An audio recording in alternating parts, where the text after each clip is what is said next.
have the usual Twins good defense, although they've been slumping lately. Pedro Munoz will be in right. Kirby Puckett, get a good look at him in the Twins uniform. It might be the last time. And Shane Mack is in left. Scott Leyes will be at third. Greg Gagne has been slumping a little bit at shortstop. Chuck Knobloch will be at second base, with Gene Larkin filling in for Kent Herbeck at first and Brian Harper behind the plate. All right, and Erickson is ready to go. Vizquel steps in. We're underway. Strike one. Omar Vizquel. That's right, 302. Even though he came into this year a 230 lifetime hitter. Quickly, and that's what Erickson needs to do, quickly get ahead. He does like to work very fast, and it's very important for him to pitch ahead in the count. 0-2 upstairs. Back of third is Leyes. He has room, and he makes the catch.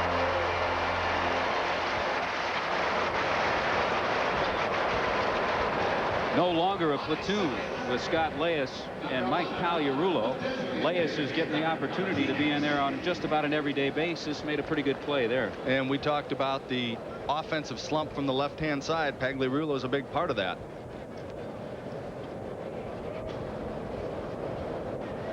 Yes, folks, Edgar Martinez leads the American League with his .345 average, and again, Erickson fires a strike.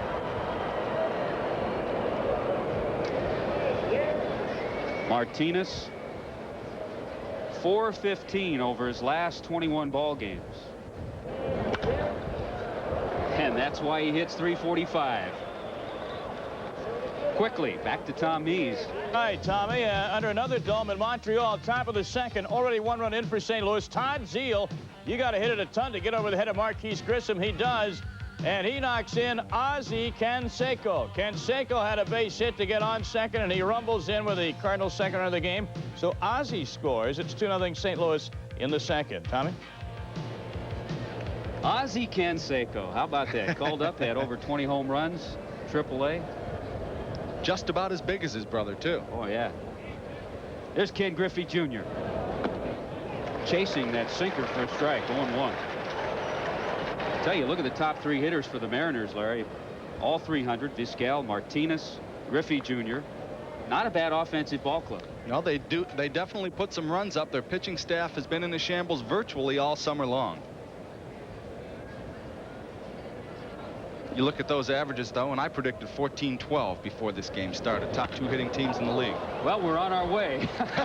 Another shot into right field. Base running by Martinez, trying to get to third, and he does. One of the things the young ball club Seattle does, and that's play aggressive. That ball hits sharply. Not easy to go from first to third on that type of base hit. That's a Bill Plummer philosophy. They're going to try and make the other team make some mistakes if possible. And you mentioned aggressively running on a sharp base hit to right field. You can afford to play a little bit shallow in the Metrodome because the ball does carry so well. Pedro Munoz comes up with a strong throw, but a little bit offline. Had it been on target, would have been a chance at third base. That's what Bill Plummer told us. Here they are, the month of September, 56 and 81. He wants to get a look at young players. One in particular, Tino Martinez, the hitter. He wants to see how they can perform at the major league level, and he wants to be competitive. He has a big week this series against the Twins, and then the Mariners have a 4-game set with Oakland. A chance for Seattle to upset the apple cart in the American League West. 1-0 pitch misses, and it's 2-0 to Tino Martinez, who certainly has credentials. His minor league statistics tell you why he's here. 1990 and 91, over 300 at Calgary.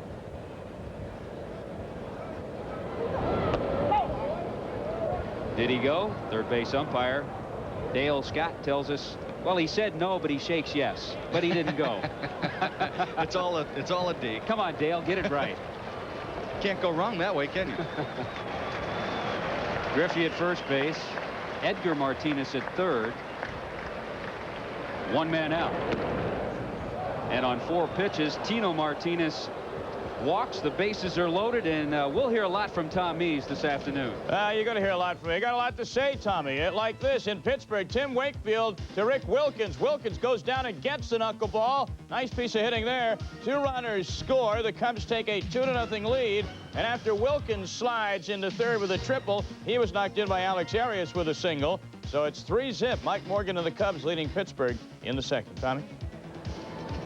All right, Tom, thanks. You see Tom Kelly and Dick Such sitting on the bench, and they've really been shaking their heads lately after that series in Toronto, and quickly in a spot here. Bases loaded. 1 out. Jay Buhner takes a ball.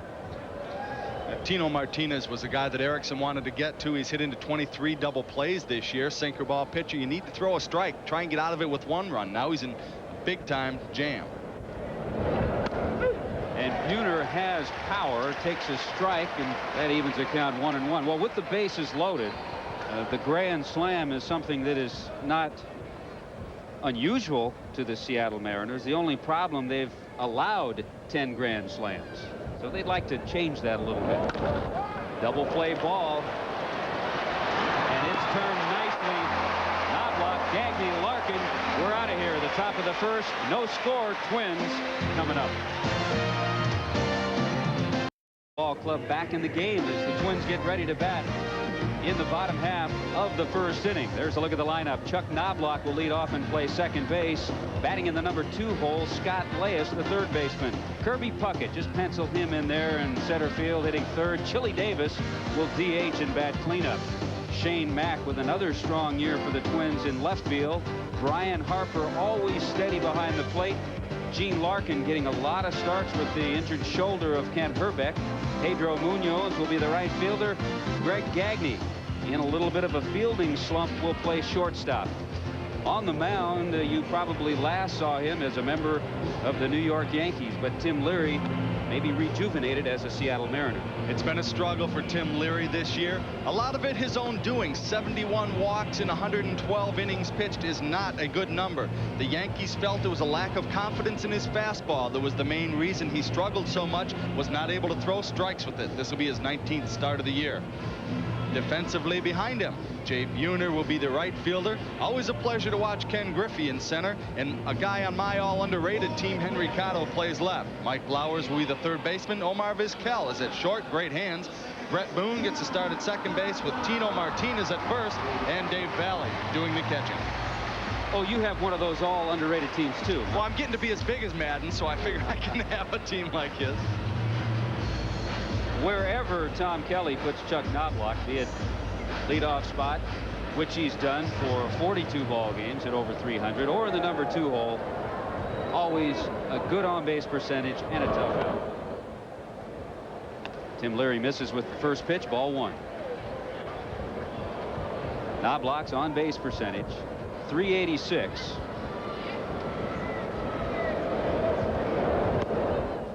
And I guess one of the big problems, Leary all along, problems with the walks. Absolutely, and he's got outstanding stuff. There's no reason that he shouldn't be a successful pitcher. His problem is he gets behind in the count too much, and he has to straighten the ball out to throw strikes, and that's when he gets hit. Yankees thought that they could work on his mechanics a little bit. They were unable to get him straightened out, and he struggled since coming to Seattle. And Dan Worthen, his pitching coach now with the Mariners, also said they'd been working on mechanics. So he's fallen behind 3-0 to Knobloch, and he loses it. So Knobloch's on-base percentage goes up a notch.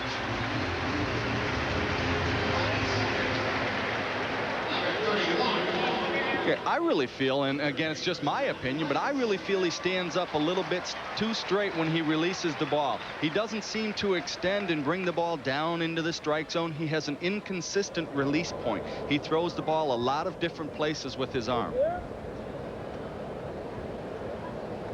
Always a stolen base threat is Knobloch, with Scott Leyes the hitter.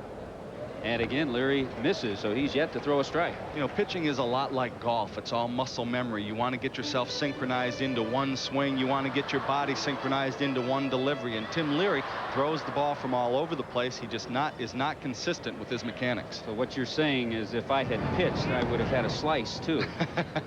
I've got one. I was a pitcher, so. He's got outstanding movement on his fastball, and he throws the ball with good velocity. He'll get it up there 88 to 90 miles an hour with good movement. With him struggling throwing strikes, it's 2-0. It's tough for Tom Kelly to put anything on. With Knobloch at first base, he may stay put.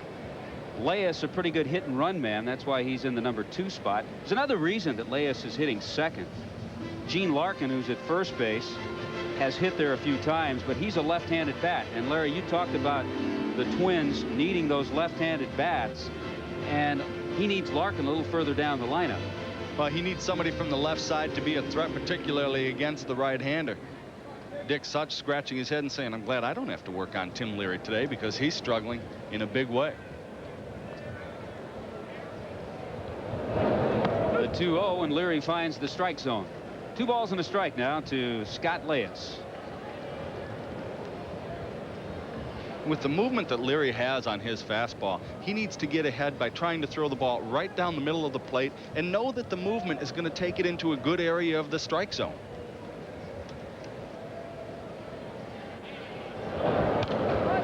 Two-1 foul back. Knobloch not going anywhere. So Leary responds to his conversation with Dave Valley, his catcher. Comes back with a couple of strikes, and it's 2-2. Yeah, you look at the arms on Dave Valley and think maybe he said he's going to pinch his head off if he doesn't throw a strike pretty soon. He's a strong human being. I wouldn't mess with any of the Mariner catchers. No, I was going to say Seattle must have the strongest catching staff in all of baseball. Lance Parrish being the other. Just kind of nonchalantly picked me up this morning, didn't he? There goes Knobloch way up high with the pitch. No chance. Almost. I'll tell you what, Valley came up and fired on a pitch that I didn't think he had a prayer on. And Valley thought that he had a pretty good shot at it. Leary fought his way back to a 2-2 count. So Tom Kelly and Chuck Knobloch figure, here comes the breaking ball. This is going to be a good pitch to throw on. Now it's an easy pitch to handle because he hangs the breaking ball. Gets it up in the strike zone. Valley makes a strong throw, and as you said, makes it a closer play than it really should have been because he had a good jump. Stolen base number 27 for Knobloch. 3-2 pitch. Hit hard. A couple of hops to Vizquel. And Omar turns it over to Tino. Tell you what, Omar Vizquel getting a nice reputation this year, not only offensively, but there's a lot of talk about his defense. Could be up there in the Gold Glove voting. Has very, very soft hands. If he gets his glove on it, he catches the ball and has a good arm. You know, he's so confident in his fielding that he says, sometimes I don't even take ground balls before the game. I'll go 4 or 5 days without taking any ground balls at shortstop. He's that confident in his ability to catch the ground ball. Confidence, ability. Stepping in, Kirby Puckett.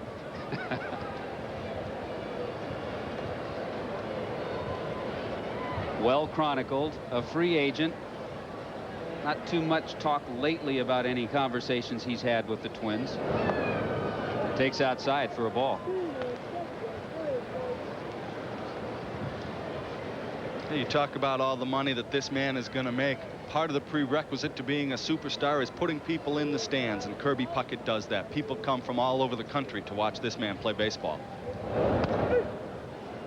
Leary with a strike, and it's 1-1 to Kirby. Tom Kelly says when I give Kirby a day off, it has to be on the road because I get letters if I rest him at home.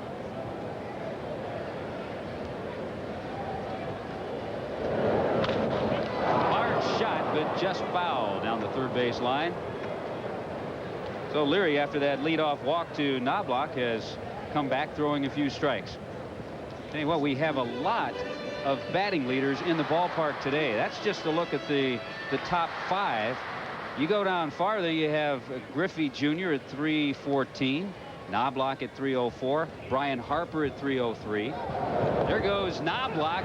Hard throw. Valley gets another chance, but Knobloch gets another steal.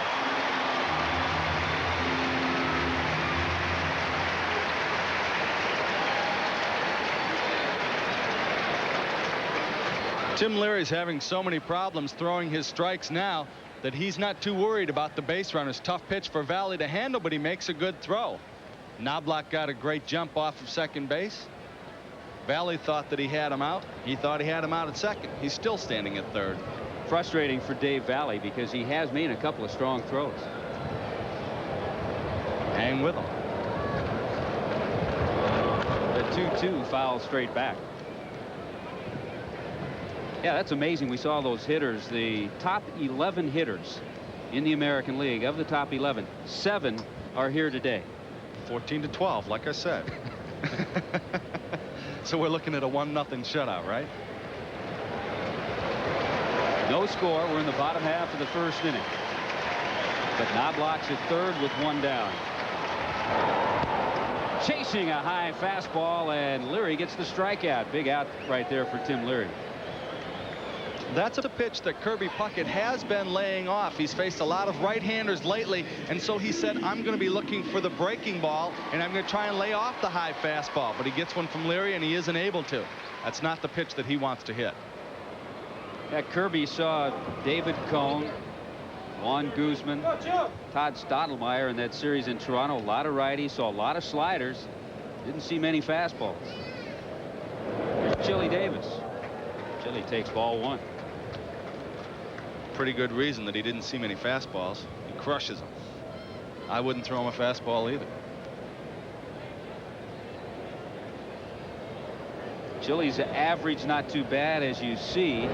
The production is down, though, and even when you go back his last 17 games, he's at over 360, but just 7 RBIs.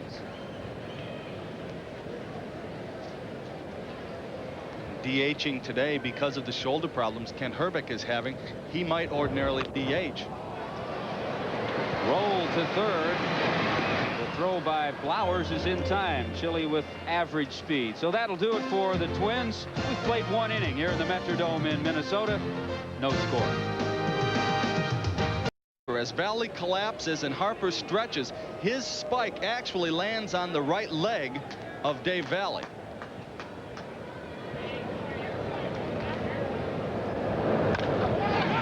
Valley does a nice job in moving Cotto to third. A 1-hopper to Gene Larkin. Let's take a 1-hopper to Tom Means. All right, I promise not to make an error. Rod Brewer of St. Louis. You say who? Well, he's one of those September call-ups. Rod Brewer. Mark Gardner might have made that play. He didn't, and it cost him. Because Ozzie Smith comes around to score, and the Expos run out of gas. They've lost 2 in a row. They're trailing 3-zip in the third in Montreal. Tommy? So you get that feeling the Expos had that 6-game winning streak while the Pirates were winning 6 in a row. It's frustrating.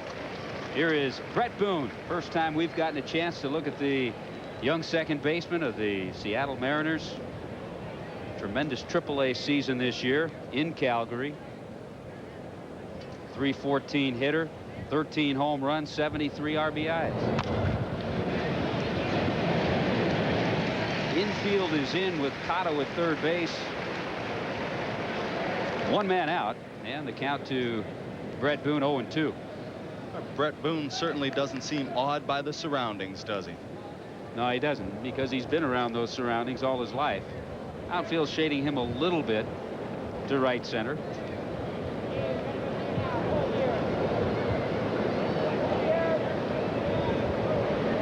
Brett Boone, another one of the young players the Mariners getting a good look at here in the last month of the season. Erickson misses, and it's 1 ball and 2 strikes. Tommy, you mentioned the outfield shading him to right. So ordinarily the baseball saying is pitch him that way, play him that way. You would think they'd try and keep the ball away. It's hard for Scott Erickson to control the outer half of home plate because of the movement on his fastball. This one pulled hard to left. Mack coming in. Should be a close play at the plate.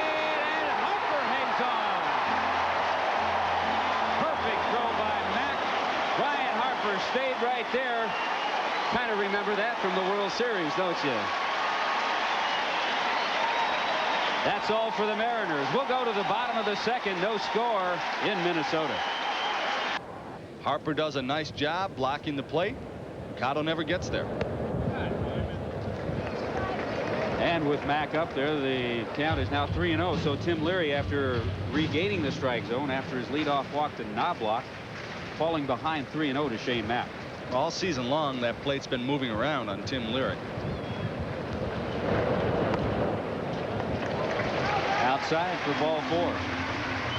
Yeah, seeing Harper block that plate just reminded me of Lonnie Smith. I think everybody that watched the World Series last year, the Twins, the Braves, that crash at home plate that somehow Brian Harper was able to hang on to the baseball. Tough man. Very tough man. Why is it that the guy always leads off after he makes a great play? Why is that? Here we have both of them. Mack, now Harper. Tough guy to strike out, too. Brian Harper. He's only struck out 18 times this year, over 400 at bats. Puts the ball in play, and I would say has certainly found a home in the Minnesota Twins uniform. Took him a while to do it.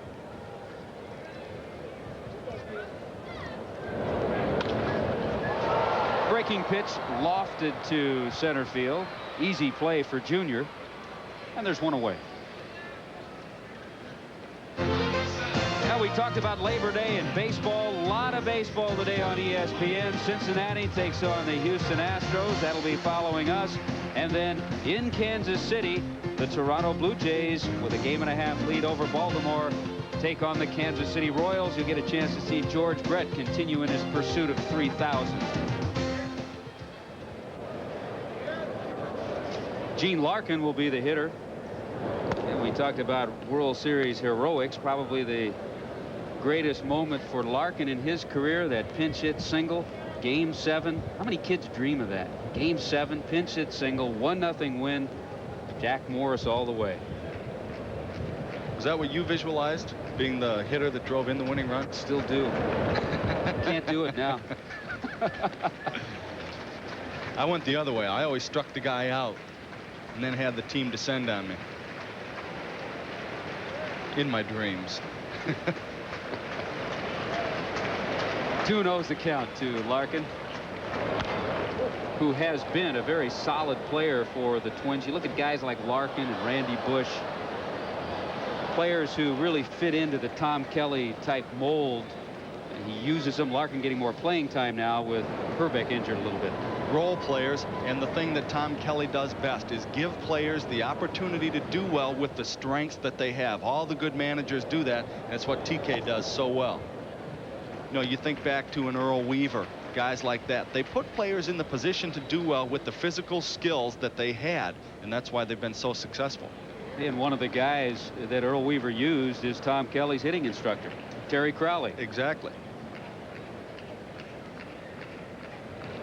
3-1 fastball, line drive, move back to first, and it gets away from Martinez.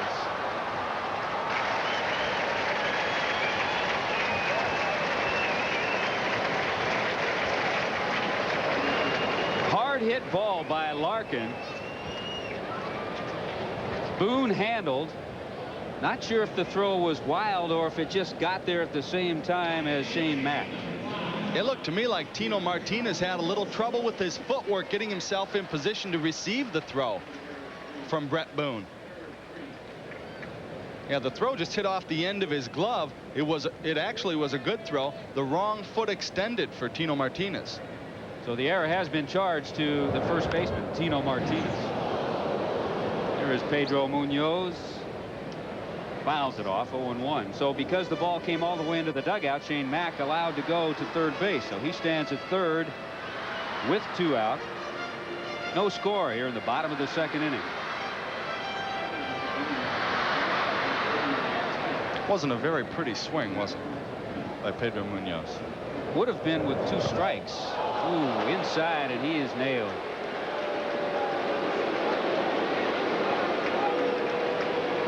Now, obviously, you're upset. We're going to get a couple of looks at this from 2 vantage points with Larry and myself talking. But here's the guy. Yeah, he stares at Leary, but there's no way Leary is going to hit the number 8 hitter in this situation. Well, I think that everybody realizes Tim Leary's having so much trouble getting the ball over home plate that there's absolutely no intent on this pitch whatsoever. The stare is just more frustration because it caught him, I think, on the left elbow. That's about as bad a place as you can get hit.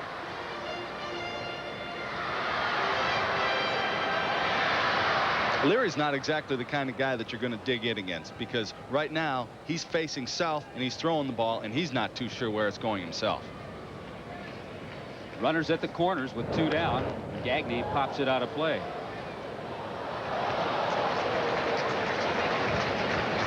Tim Leary, a former #1 draft pick. New York Mets signed him back in 1979.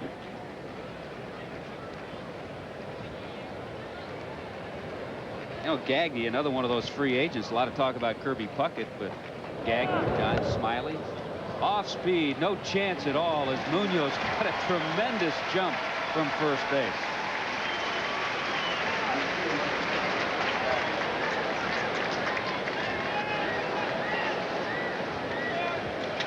With Shane Mack on third, they decided to concede second base, put the fake throw on. Again, a good job by the Twins picking a breaking ball to run on.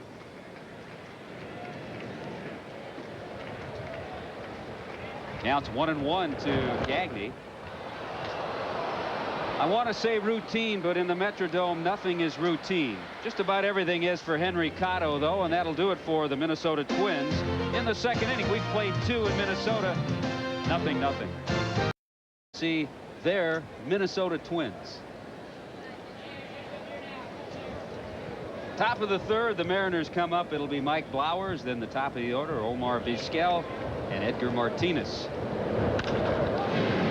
Blowers rips one foul.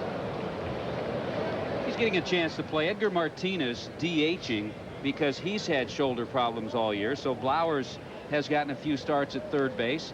Told me he's going to work on catching this winter to try to help himself stay in the big leagues. He can play first base too. Winter ball was a big topic of conversation in the Mariners clubhouse this morning. Yeah, when you have a young club, that usually is. Did you play winter ball? Played in the instructional league a couple of times. Never went down to Puerto Rico, Venezuela, Dominican. I know you did, though. I had the pleasure of playing in Caracas. Room with Lenny Barker down there. Large Lenny. Pre or post perfect game? Pre. This was 1977. Felipe Alou was our manager. He was excellent then.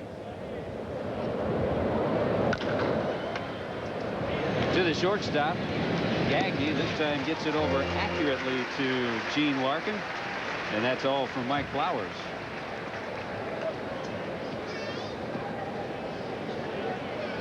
A little pressure on Gagne as he approaches free agency. A lot of people say he's the glue that held this club together, and as he has struggled recently, so have the Twins. Omar Vizquel with that 300 batting average ups it a little bit with a line shot into right field. Omar popped up the first time up, so he's 1 out of 2. Really says that a little extra strength has allowed him to be a better hitter this year. Injured his knee early in the season while he was on the DL. Added a little upper body strength, and he really credits that to his 300 BA.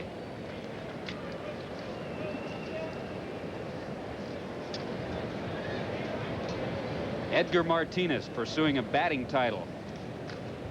Helped his cause with a base hit first time up. And if he does it, he will fall into this category. Guys who have won a title on last place ball clubs. Of course, the Willie McGee situation a little different. He finished the season with Oakland in the American League, but still had enough at-bats to take the title in the National League. That's a good news, bad news, isn't it? Yeah, I had a good year, but boy, was it a long year.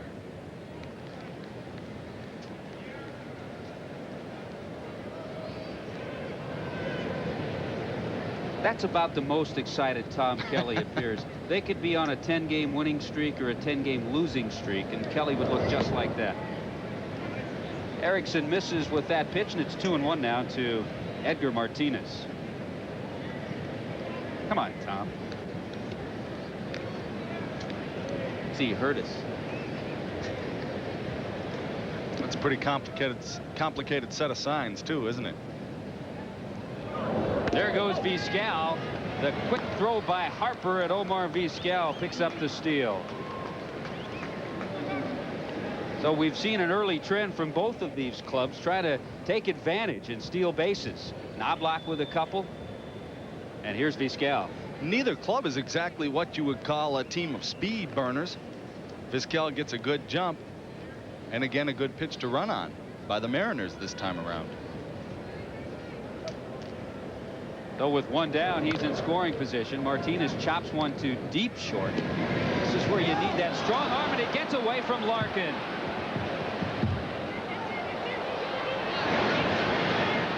time has been called by the first base umpire, Dan Morrison, allowing Vizquel to come in to score, and Martinez now will go all the way to third. So twice we've seen throws get away from first baseman. The ball trickled into the dugout, which is why they're allowed to advance 2 bases. And again, just a little bit of inexperience at first base from a guy that hasn't played there that much, because this is a catchable throw. It's got a little movement on it, and Gene Larkin just doesn't make the shift to get his body over and catch the ball. Deep in the hole, as you said, Tommy, he was about 3 steps on the outfield turf beyond that cutout. But the throw had some movement. He just didn't reach far enough, and then it trickles into the dugout at the tail end. Right there, he almost stopped actually it. Takes it into the dugout. So the error has been charged to the shortstop.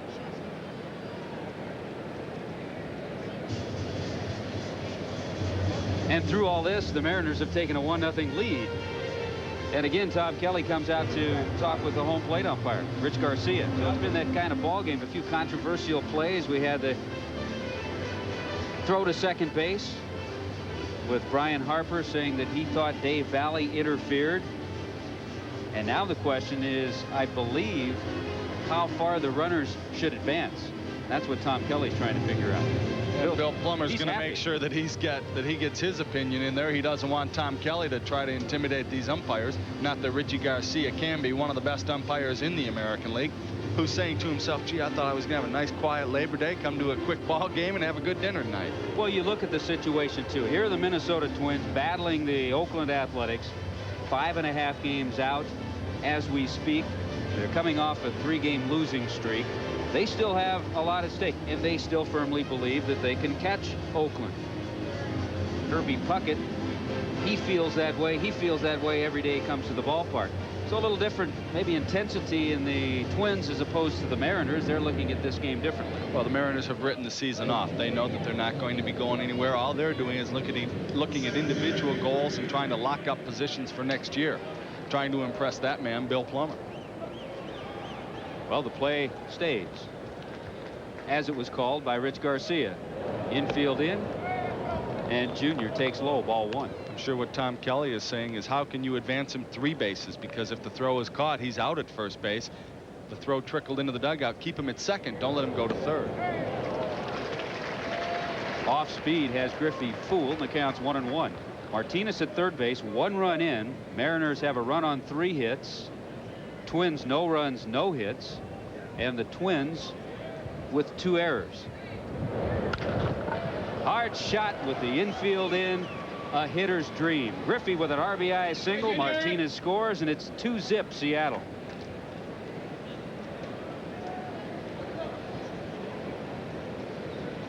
So Junior now 2 for 2 with a couple of singles.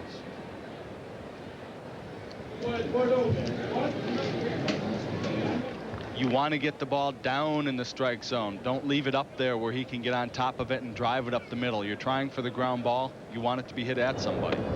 That's the fastball that he wanted. Tino Martinez, the hitter, taking the ball from Erickson.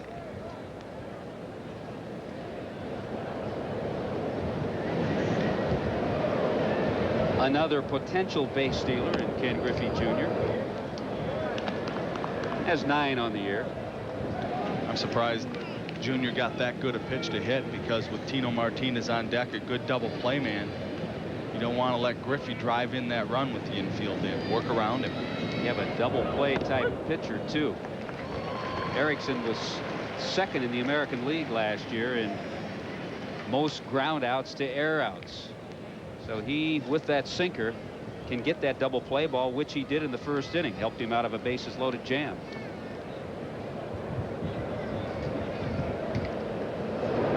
The 2-1 is pulled foul. 2-2 to Tino Martinez. But it will be an exciting week for Seattle. They have a 4-game series with Oakland.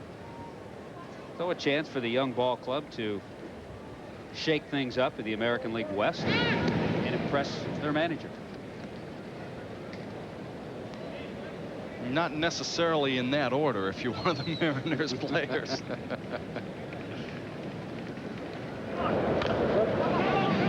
foul ball. Griffey running on that pitch, and the count stays 2-2 to Martinez.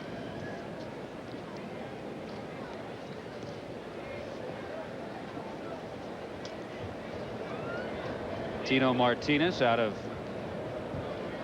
Tampa, Florida, went to the same high school as Fred McGriff, power hitting first baseman with the San Diego Padres, then went on to the University of Tampa. Hey, Griffey didn't have much of a lead, but almost got picked off.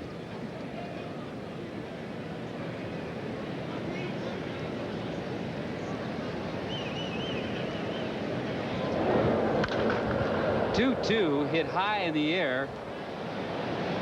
Knobloch wants it. Munoz probably could get there, but he'll let Knobloch put it away. 2 down. The reason Munoz comes busting in is because they have had a great deal of difficulty with the roof here in Minneapolis, picking balls up out of it. They say that the lights might have been changed around at some point, and so they've had trouble finding fly balls. You said earlier, it's always an adventure. Yeah, Kirby Puckett told me that a couple of weeks ago, that this year he's seen more balls lost in the outfield than he can remember. So Munoz came busting in to help Knobloch out if he needed it. Ball 1 to Jay Buhner. Buhner, a big day yesterday, a tough loss for Seattle. Extra inning loss, 12-9 to the Cleveland Indians, but Buhner contributed 2 home runs. Big miss on a breaking pitch. 1-1. The only problem, Albert Bell contributed 3.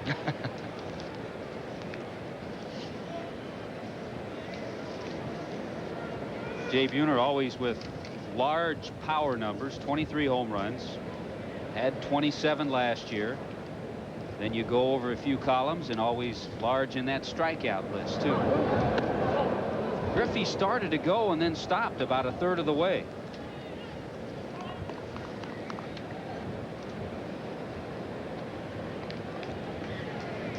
I mean, this is a good decoy right here.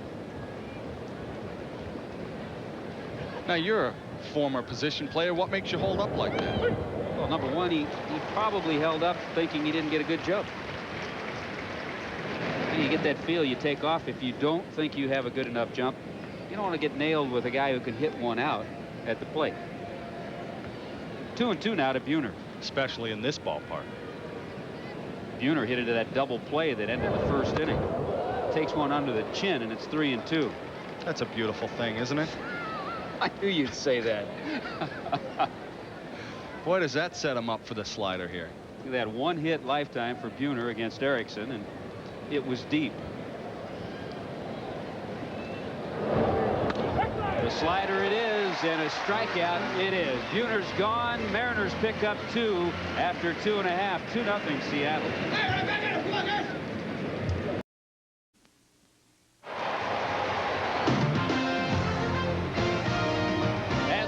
Double headers on Tuesday night. The Cubs, the Pirates, Bonds with 7 home runs his last 40 ABs. Ryan Sandberg will be there. Then following that ball game, the Padres, the Giants. Check in on Gary Sheffield, see how he's doing in that race for the Triple Crown. And we are back here in Minnesota. I'm Tommy Hutton along with Larry Sorensen. Chuck Knobloch will lead things off. Bottom half of the third, a little sloppy play from the Twins. The Mariners have a 2-0 lead. Sloppy play and lack of execution on fundamentals has been plaguing the Twins lately. Has jumped up to bite them today. It's something you don't expect from the Twins either. They're so sound fundamentally, and they always seem to do the right thing. You know, they had a little ray of hope before they came into Toronto. They had won 4 straight, so they thought they were coming out of it, and they had gained ground on Oakland. Toronto closed the door. Vizquel closes the door on Knobloch. 1 down. When you talk to the Twins about the Oakland A's, they say, doesn't matter. We don't care about them. We've got to get our house in order before we can do anything. We're more concerned about our ball club than we are about what the Oakland A's are doing. I think a key for the A's in their ball game yesterday, they got a nice performance from Bobby Witt. Jeff Russell pitched in the ball game, did a good job. And Ruben Sierra is back. Here is Leyes, a 2-hopper, and on 2 routine ground balls, they're 2 down. So it was a bright spot for La Russa, number 1, to get Sierra back. Absolutely. chicken pox.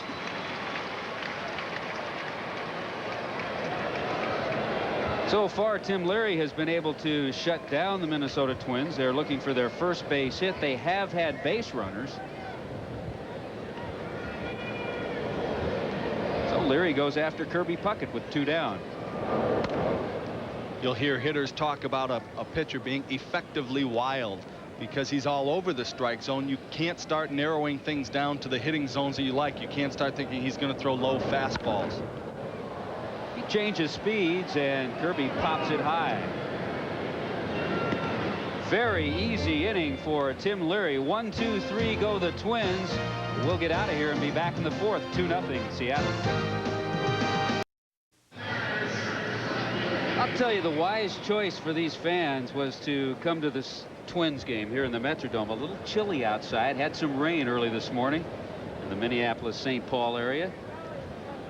Fall is upon us. It's been upon the Northeast all summer. Scott Erickson with that ever-present stare to the plate. Works to Henry Cotto. Well, what a season Scott Erickson had last year. 20 wins. Second to Roger Clemens in the Cy Young voting. Rolled is short. Nice positioning by Gagne. That time his throw a little bit better.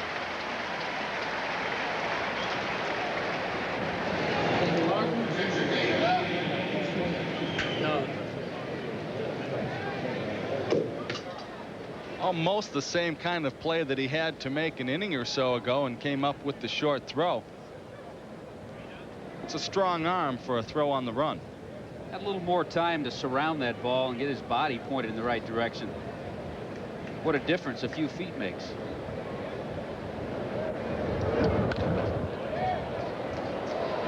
Pitch popped out of play by Dave Valley, and it's 0-1.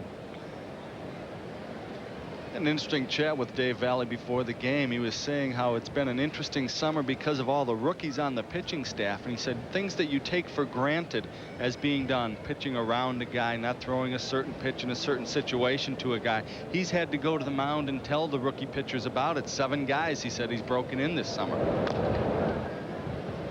Well, I say one thing for sure. The Mariners have had a lot of players. They've had 46 different players this year.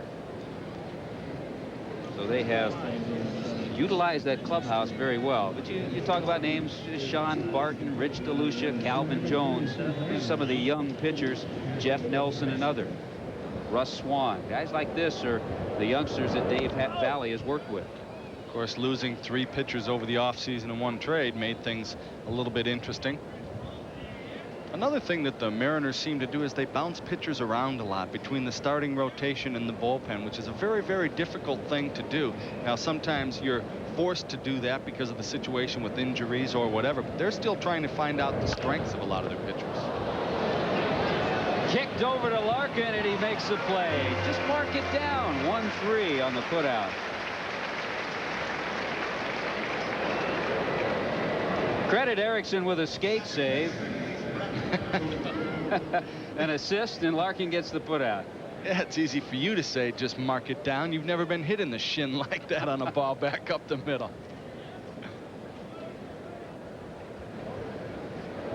So a couple of quick outs. It's 2-0 Seattle as Brett Boone takes a strike. Now, we talked about Brett Boone and his being around the game of baseball. Everybody knows the story. His grandfather, Ray Boone, a longtime major leaguer. Bob, his dad, the all-time record holder in games caught. And now here's Brett. Brett out of the University of Southern California. Solid collegiate career there.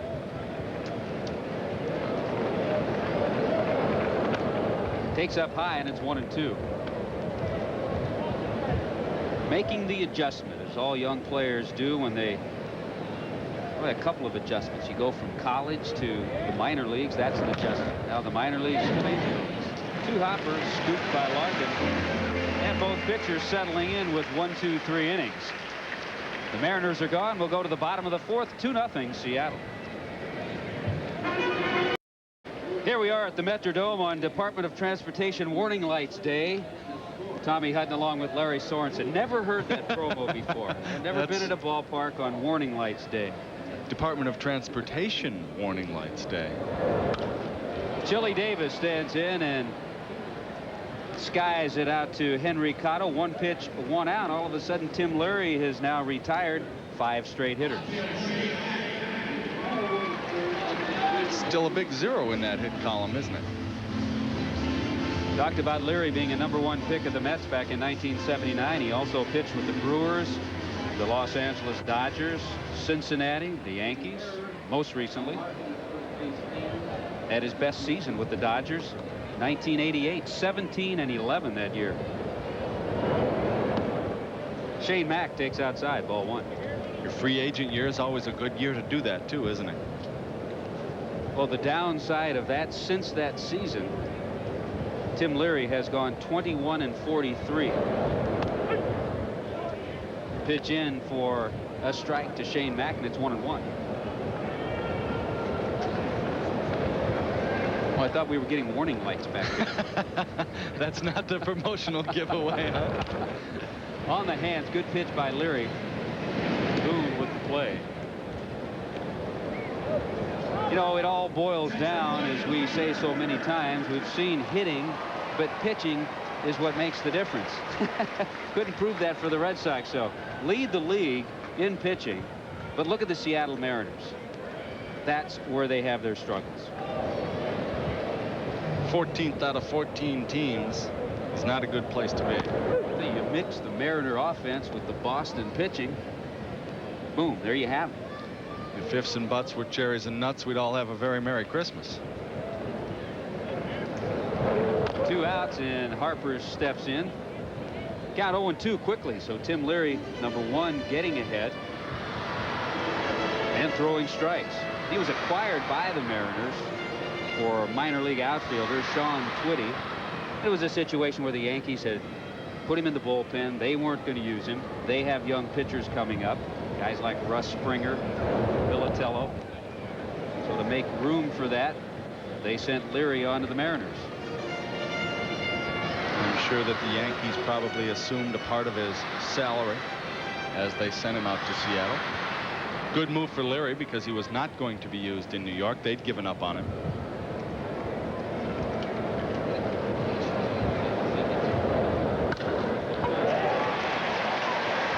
Hard hit. That's vintage Brian Harper. A 2-out single by the Minnesota catcher.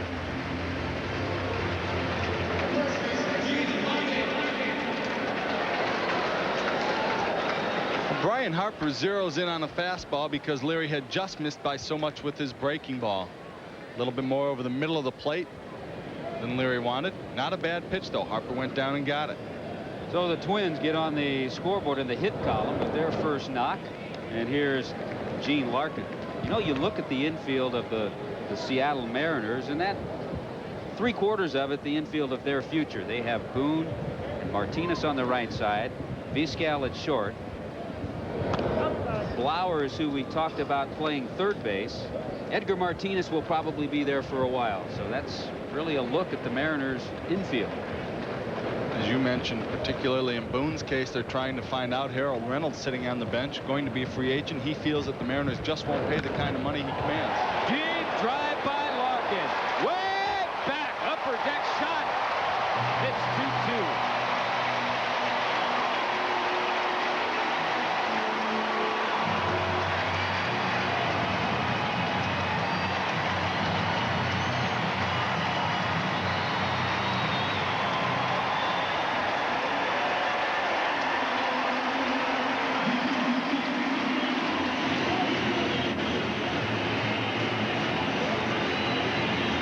Just the way Tommy Hutton used to hit him. That ball was a bomb.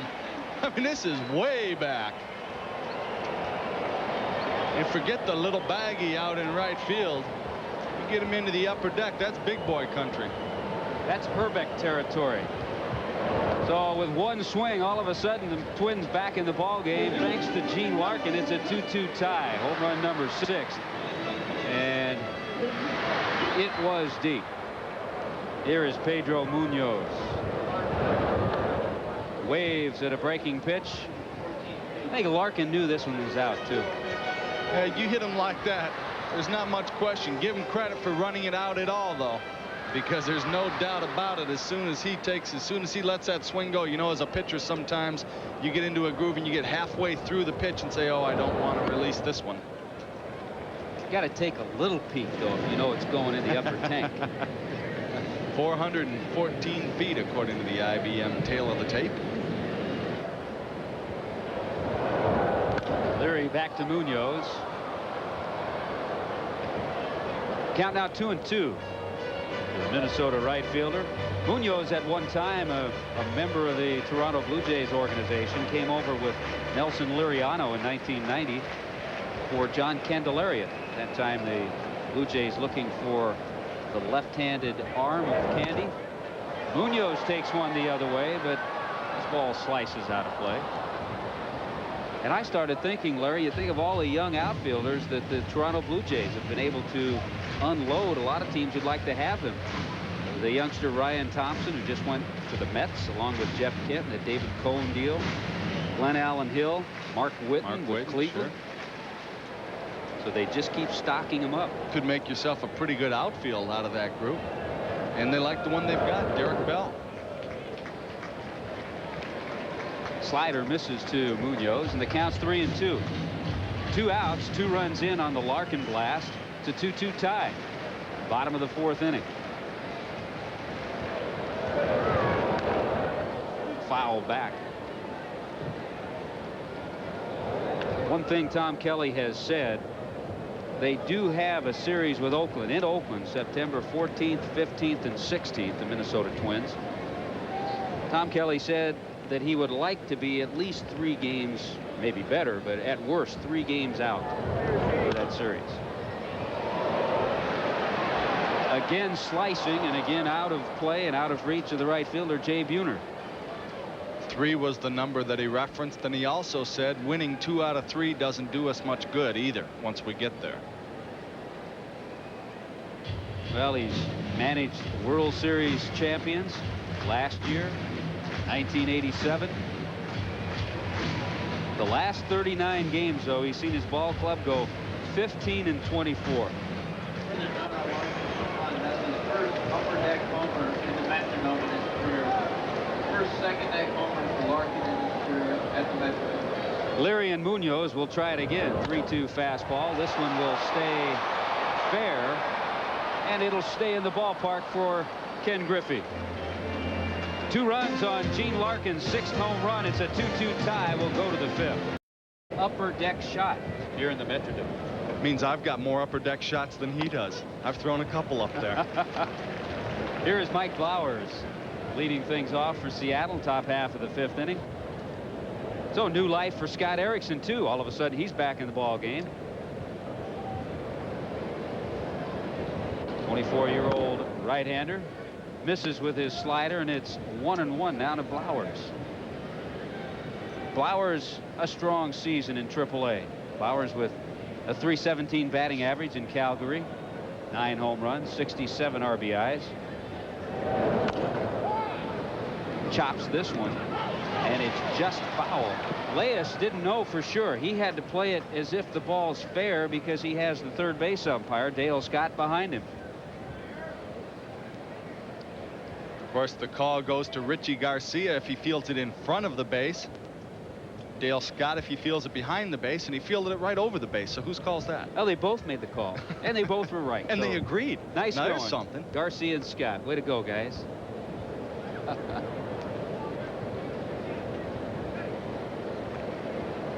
You're .317 in Calgary.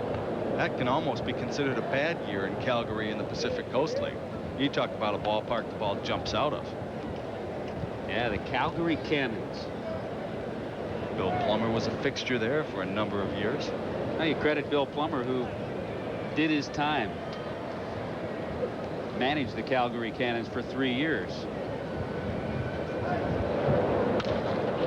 Hit nicely to right field. Nice hitting by Mike Blowers to take that pitch from Erickson the other way.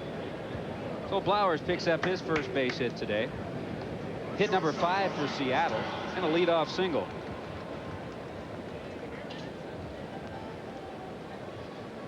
You're exactly right. That's a pretty good slider down and away. Doesn't try to pull it, which usually results in a ground ball to shortstop. Takes it the other way. Base hit. See what's on tap for Omar Vizquel. He shows bunt, brings Leyes in from third, takes ball 1. Another thing Omar Vizquel has done to change things a little bit to have that average at 303. He's gone to a little heavier bat too. We talked about the upper body strength that he's added. He's gone to a 34-ounce bat. Again showing bunt and once again taking a ball. 2-0. Draw Scott Leyes in at third base so that you can try and slap something by him with that heavy bat. Greatest thing that Vizquel said, that used to get kind of tired of hearing players, his teammates always say, "Nice play, Omar, nice play." Now they say, "Nice hit, Omar, nice hit."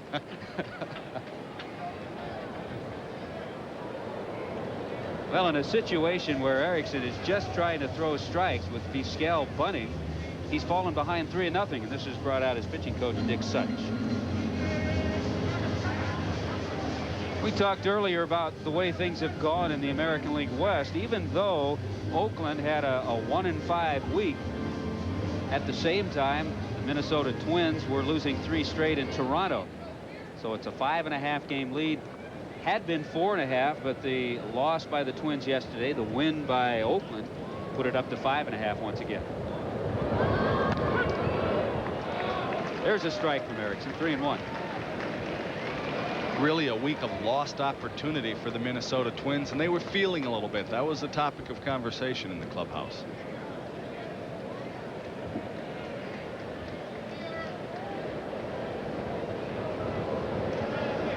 See if he keeps things the same. 3-1. Bill Plummer does, and Erickson misses again. So it's a walk to Vizquel. Moving on to second will be Mike Blowers. Well, here's a look at what's happening around baseball in the other divisional races. The American League East. Baltimore with a great road trip. Toronto starting to pick things up after that series with Minnesota. Milwaukee still hanging tough. In the National League East, at one point Pittsburgh and Montreal each with 6-game winning streaks. Then Montreal dropped down a little bit. The Pirates stayed hot, and Atlanta continues. Cincinnati and San Diego having a tough time catching the Braves. Edgar Martinez, the hitter. Do you have any picks that go contrary to the way the standings are right now? Anybody you like sneaking Well, the closest one is the Eastern Division, American League. That's going to go down. Toronto and Baltimore. A big series, Blue Jays in Baltimore later this month. 2-0 to Edgar Martinez, who's 1 out of 2 today. Martinez singled in the first inning, reached on an error in the third inning. Say, over the last 40 years, only 8 right-handed batters have won batting titles. Edgar Martinez would like to be number 9. Fouled off, and it's 2-1.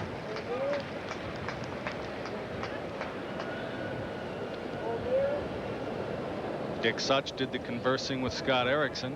Tom Kelly did the conversing with Mark Guthrie.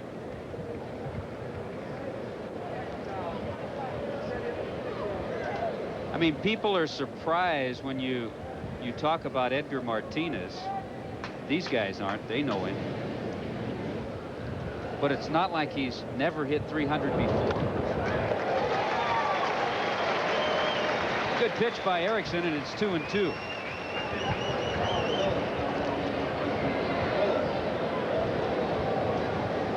Outstanding pitch by Scott Erickson.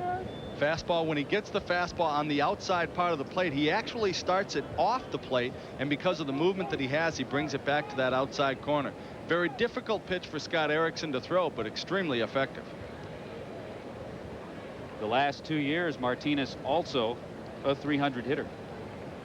So the count's 2-2. Runners at first and second. And it's pulled foul. Nobody out. It's a 2-2 tie. Mariners picked up 2 runs in the third inning. Some Sloppy defense by the Twins and an RBI single by Ken Griffey. Got the 2 runs in. Guthrie sat down. Now Carl Willis is getting ready.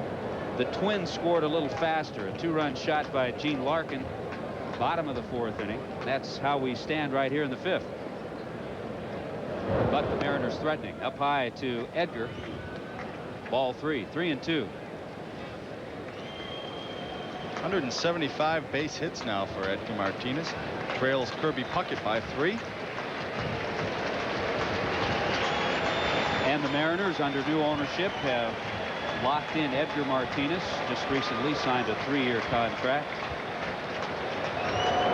Runners going on the 3-2 pitch into left center and fairly deep. Puckett into the gap. He can't hang on. Now Flowers goes back. Almost a mix-up on the base pass. They've got a play at the plate.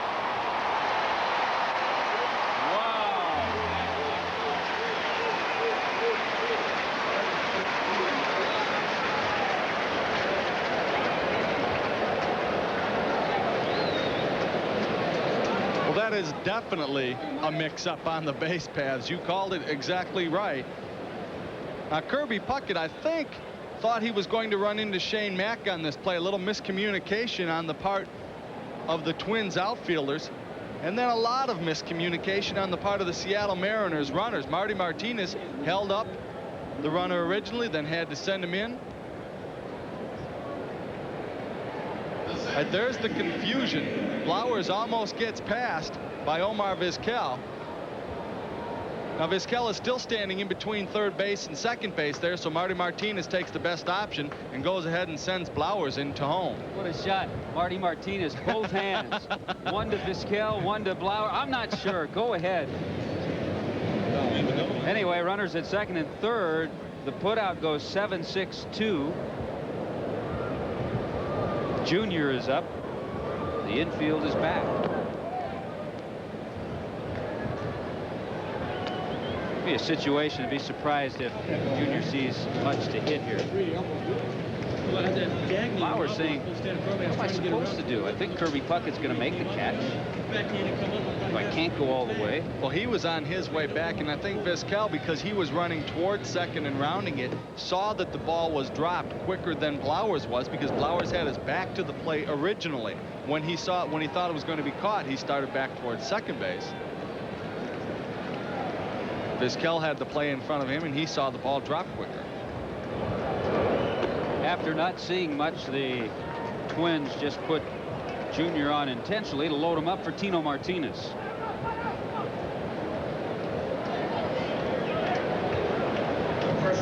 That is, however, a base hit for Edgar Martinez. He gets a single on that. And I like Vizquel saying, go, go, go, go, go. I'm coming. You go, Marty. you go. I still like that.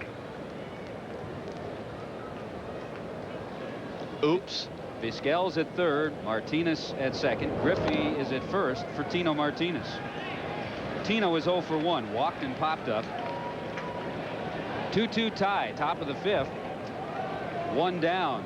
The Mariners in a situation to take the lead. The Twins looking for the double play. Chopper is foul, and it's 1-1. You look at the big gap in left center field. Gives you an indication of how the club is going to try to pitch. Tom Kelly saying, okay, we got a break there. We kind of messed the play up, and we came out of it all right. He's used to seeing his club mess the plays up here lately. To Hopper, Knobloch, Gagne, double play. So Erickson got the ground ball. He gets out of the inning. It'll remain a 2-2 tie. We're halfway through. In Milwaukee, the Brewers enter the day 5.5 out of first. Greg Vaughn, their big home run threat. He's got 18 home runs. Make it 19. This one's headed to Fawns Valley at County Stadium. Off at Dennis Cook. 1-0 Milwaukee. They're at bat in the 3rd inning. They need to win, and they need some help, just like the Twins do. Right, Tommy? Well, one of the things Greg Vaughn does best. 2-2's the score here in Minnesota. Leading it off is Greg Gagne, the number 9 hitter for the Twins. Tim Leary works to the Twins shortstop and misses ball 1. And we just saw one of the things that Greg Gagne does best. Boy, strong throw on the back end of that double play. Twice in this ball game, Scott Erickson has gotten in bases loaded jams, and twice he's gotten out of it with a double play ball, each going 4-6-3. Fastball is right there. 2-1 to Gagne. Talked about Puckett, John Smiley, Greg Gagne, Chili Davis, all free agents on the Minnesota Twins ball club. Hammer to left field. Didn't have to go too far. Henry Cotto puts it away. Second time that Gagne's flied to left.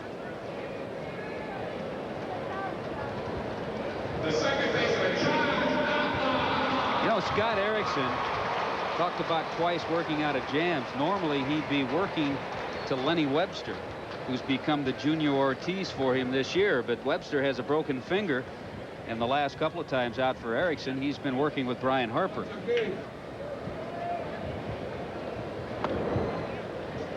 Knobloch takes the first pitch for a ball. Larry, how aggravating is it facing a guy like Knobloch shrinking up the strike zone the way he does? Well, theoretically, the strike zone is supposed to be when he stands up, and it's supposed to be shoulders to his knees, or letters to his knees. In reality, we know that it's belt buckle to the knees, and theoretically, it doesn't matter if he's crouching down or if he's standing up. It's supposed to be the same area. Now, the tough thing is for the umpire. What you do as a pitcher is you try and block out what he's doing in the batter's box and just focus in on the zone that you want to throw the ball to straight to the catcher. You focus in on that glove and pick up your target and realize that that's where you want the ball to go. Well, one of the reasons he has such a good on-base percentage, Knobloch walked in the first, grounded out next time up, pops this one out of play, and it's 2-2. You look at the way Knobloch bends over, and the letters on his jersey really end up about belt buckle high by the time he bends over. Ricky Henderson has that shrinking strike zone. And a little more power. Just a little outside. 3-2. Always wanted to say that. See, it's hard to even imagine throwing a ball that far out of the strike zone. I saw Randy Johnson this year throw a couple of pitches that the catcher couldn't get leather on, and it's hard to believe you can throw the ball that far away from the strike zone. Now watch, he'll paint one on the inside part of the plate. 3-2 pitch into right field. Jay Buhner has it. So does Tom Mees. All right, Tommy. Budweiser takes us to Olympic Stadium, Montreal. Gary Carter up as a pinch hitter with Laker on second, and Carter comes through. A gapper to right center. This gave Montreal a 4-3 lead. But what was Carter doing? He got so excited with the base hit, he trips over first base. Gary, get up. They're going to get you. Don't worry. He'd eventually get the second, but St. Louis has come back to take a 5-4 lead. They gave Carter a standing ovation. Gentlemen. Gary just wanted to make that head first dive. If he hadn't stumbled, he wouldn't have been able to do that. I don't think that that's going to be a highlight of Gary Carter's career when he looks back at it. He'll see that one a few times. A Hall of Fame career, too. There's a strike to Scott Leyes, and it's 1-1. 2 outs, bottom half of the 5th inning. It's a 2-2 tie. Leyes is 0 for 2. A couple of ground ball outs. Has taken over the third base job. And a tough year for Pagliarulo. Again, a part of that left-handed production that they've been missing. Talking to Tom Kelly, he said Ken Herbeck is going to have his shoulder examined. They're going to give him a couple of days off, and he may be facing surgery very shortly. That's right. We don't want to sound like we're downplaying the shoulder injury to Herbeck. He'd like to last the season, but if the MRI shows damage, then he'll have surgery before the season's over. On the run, the throw by Flowers, and that is all for Scott Leyes. The Twins are gone in the 5th. Quickly, 1-2-3. We'll go to the 6th inning. It's a 2-2 tie.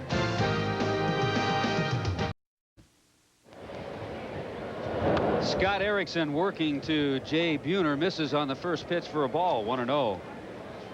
2-2's the score. as Erickson comes back quickly to Buhner.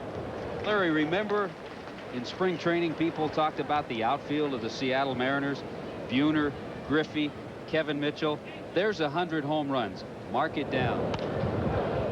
This one popped in the air. Larkin should handle it. Well, those 100 home runs never materialized. Griffey and Buhner have done their job. Buhner with 23, Griffey with 25, but Kevin Mitchell just 9 home runs, and he's out for the season with a broken bone in his left foot. He's had a great deal of trouble making the adjustment to the American League. Gone through a number of prolonged slumps.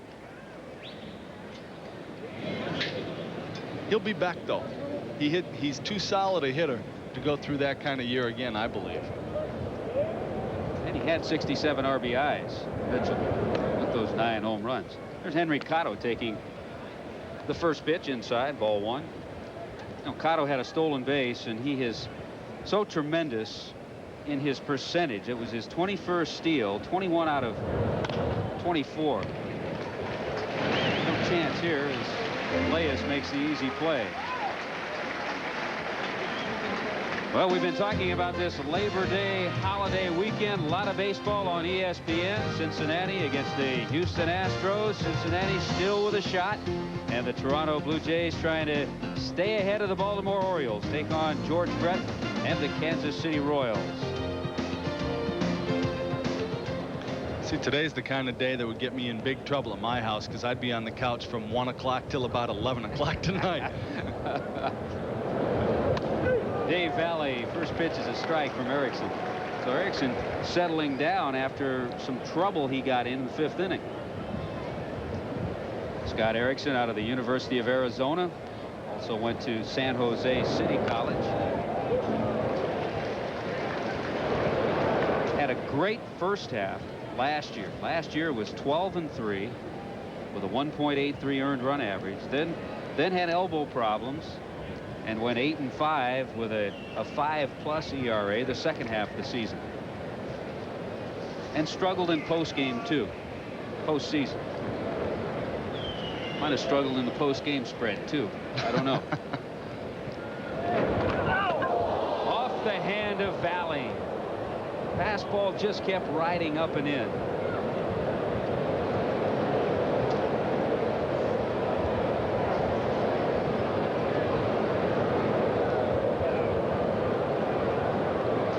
Valley was looking for something away from him, so he was semi-diving to the outside part to protect that area of the plate. And as you said, Tommy, the fastball just kept on coming at him. Tell you what, too, the last thing that Dave Valley wants to see in his 6 years previous in the major leagues, 11 times he's been on the disabled list. I mean, he's had dislocated fingers, lacerated hands, a sprained wrist, knee problems, rib injuries, thigh problems, hip pointers. He doesn't need any more. Looked like it hit him on the lower part of his hand, on the bottom hand holding the bat.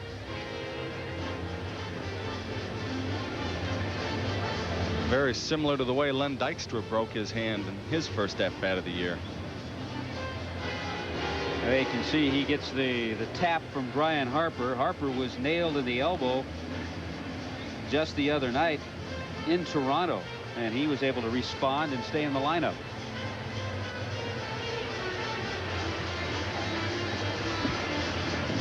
Let's see if we can go back and not only watch but listen to this pitch as it hits Dave Valley.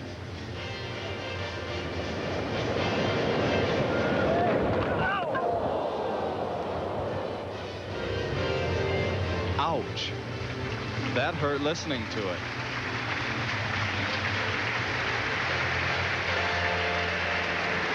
Well, he's all right. That's good news. Good man, Dave Valley. Did a good job behind the plate. Good defensive catcher, as you mentioned earlier, Larry, working with a young pitching staff that the Mariners have. And that'll bring up Brett Boone. Well, I like him because when I saw him this morning, he said, "Hey, I haven't seen you since you broke a couple of my bats in the Coast League."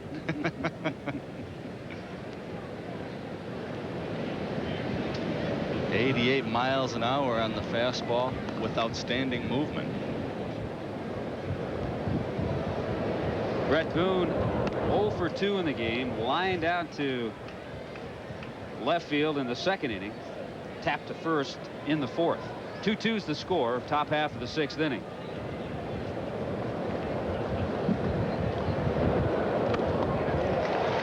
Big swing by Boone. It's one of the things he's concentrating on trying to work on. Shorten up the swing, make a little more contact. A little different swing than his dad.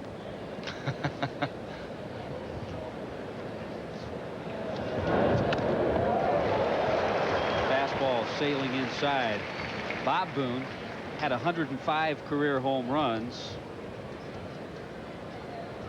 in over 2,200 games. Grandpa, a little more power. Grandpa Ray Boone had 151 career home runs. Good pitch by Erickson. Gagne goes the easy route to get the force, and that'll do it for the Mariners. That'll do it for Brett Boone. We'll go to the bottom half of the sixth inning. Still a 2-2 tie.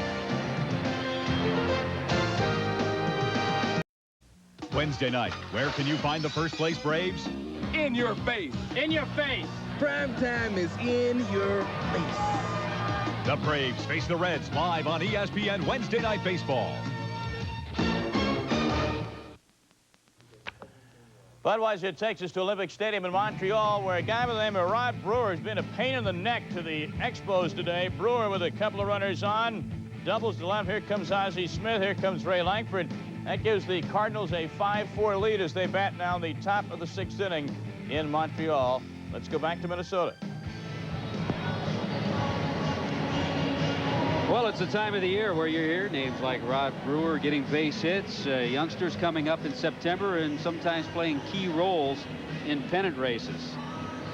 Well, Dave Valley is back in there. Just load a little tape on and go get him.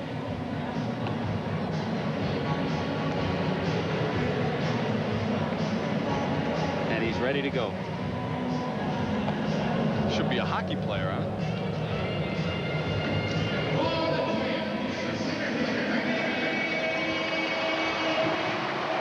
Who says baseball players are wimps? Don't tell Dave Valley that. Kirby Puckett to hit. He talked about him having 178 base hits to go along with his batting average at 326. Kirby, 4 years, has had 200 hits or more. And they love him. 40 is going to be about what it takes to sign him here, isn't it?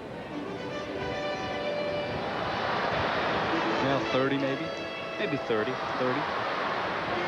And you know, he may even take just a smidgen less here in Minnesota. Originally he said that he would, and he made no bones about the fact that he would sign for less to stay here. And there was some disagreement about the way the negotiations were going, and he said, well, the heck with it, I'm going to go for full market value then.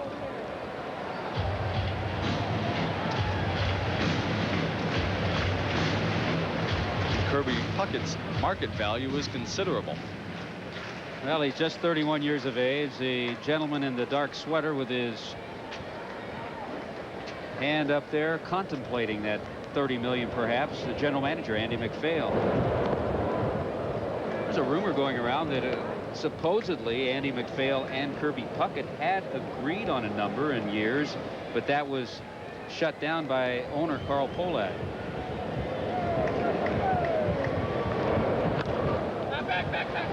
Leary making some pretty good pitches as Kirby fouling it off, and it's 1-2. Another rumor going around is that Andy McPhail might be one of the names put forth in the new commissioner's spot if and when that situation is resolved.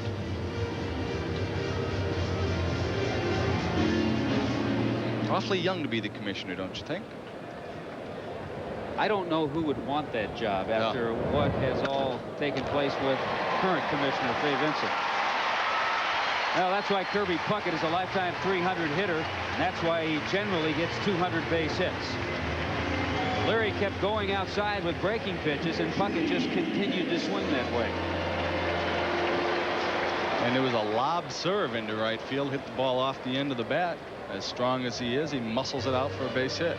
So the Twins pick up just their third base hit. The Twins trailed 2-0, but then got a 2-run blast, an upper deck shot by Gene Larkin in the fourth. It's still a 2-2 tie. Seattle out hitting Minnesota 6-3.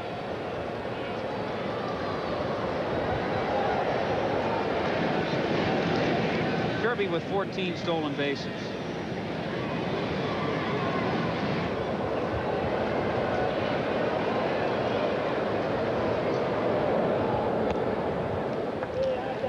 Leary looking for a ground ball. Chili Davis not 100% running the bases. He Friday night injured a hamstring just a little, missed a couple of ball games, actually played right field one of the few times he's been in the outfield and not DHing. Again down low, and it's 2-0 to Chili Davis. Again, with the absence of Kent Herbeck because of the shoulder, they've been playing some guys in different positions. Gene Larkin's been getting some playing time in the outfield. Randy Bush has been getting some playing time out there. They've bounced things around a lot more than Tom Kelly likes.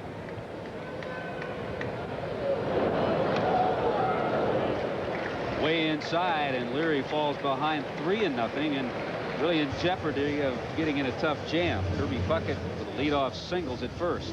What Dave Valley is saying now is, look, I wanted that ball away. You almost hit him with it. Concentrate.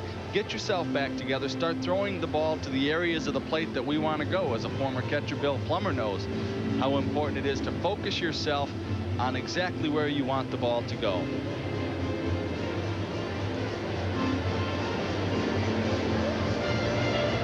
That last pitch got the bullpen busy for the Seattle Mariners.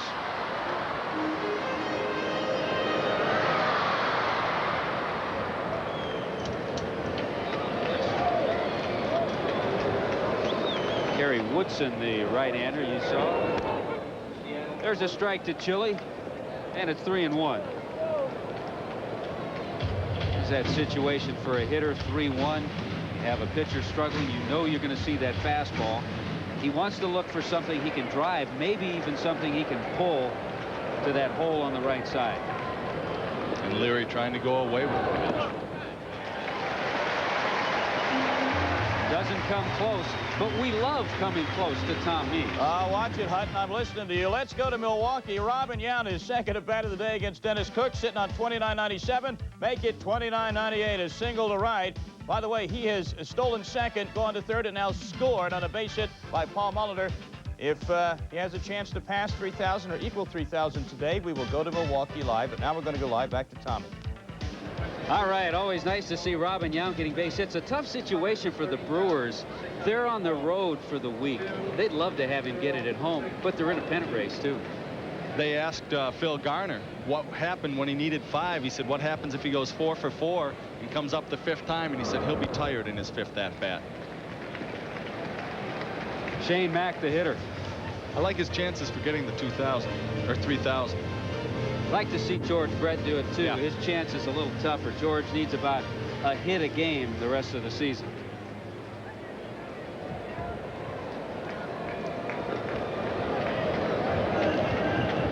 One-0 pitch to Shane Mack. Shane in the ball game is 0 for 1. Walked in the second. Grounded out. Checking in on Ron Gardenhire.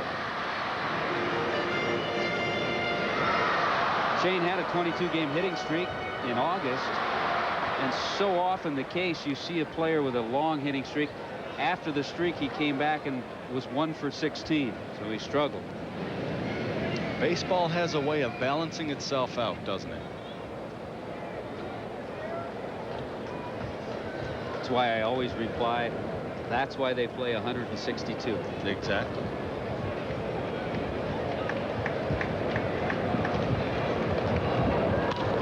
Fastball popped up. Playable for Tino Martinez, and a big out for Tim Leary.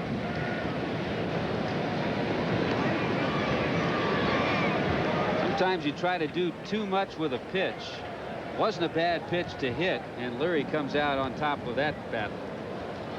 Again, though, we talked earlier about being effectively wild. When Leary's all over the strike zone like that, it's hard to narrow yourself in to get that good pitch to hit because you're seeing balls go in so many different locations. So you can't focus on one area of the plate that you want to look for the ball in.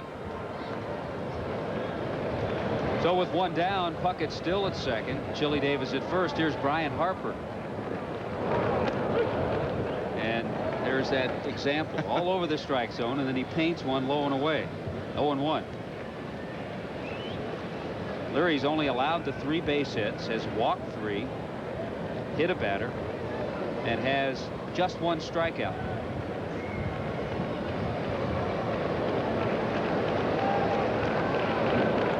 Breaking pitch, hit hard.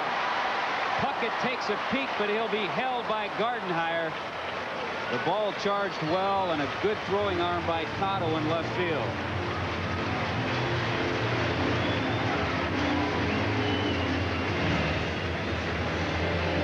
You called it. The ball hit very, very hard. A hanging breaking ball, actually up out of the strike zone. Well, Harper says that's about as good as I'm going to get, and he drills it into left field. Cotto on the full run, comes up with a strong throw, and Gardenhire was holding all the way. Well, here he is, Gene Larkin. Last time we saw him, he blasted one into the upper deck for a 2-run shot, his 6th home run of the year.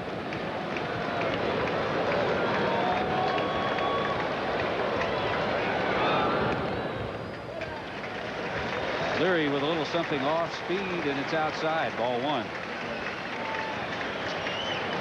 That upper deck shot, a fastball. If you put it on the tee for Gene Larkin, he'd say, I want it right where Tim Leary just threw it.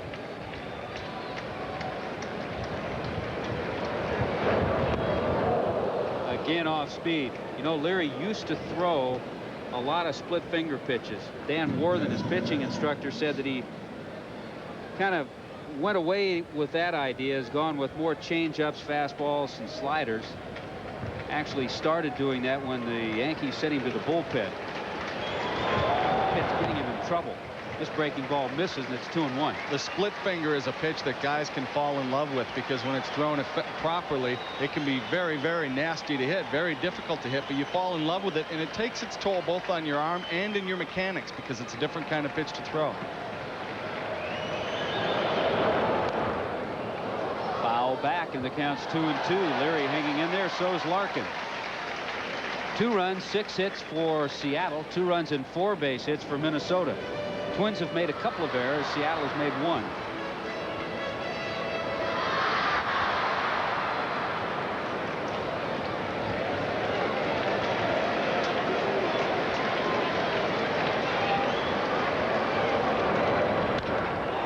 Again, hit well to right field. Off the baggie. Larkin's done it again with his shot. Puckett scores. Chili Davis crosses the plate. Twins take a 4-2 lead.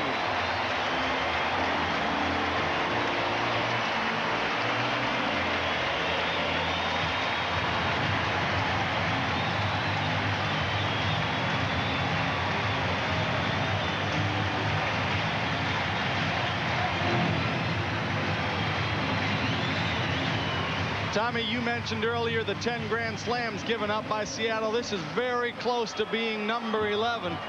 Another pitch up in the strike zone over the middle of the plate.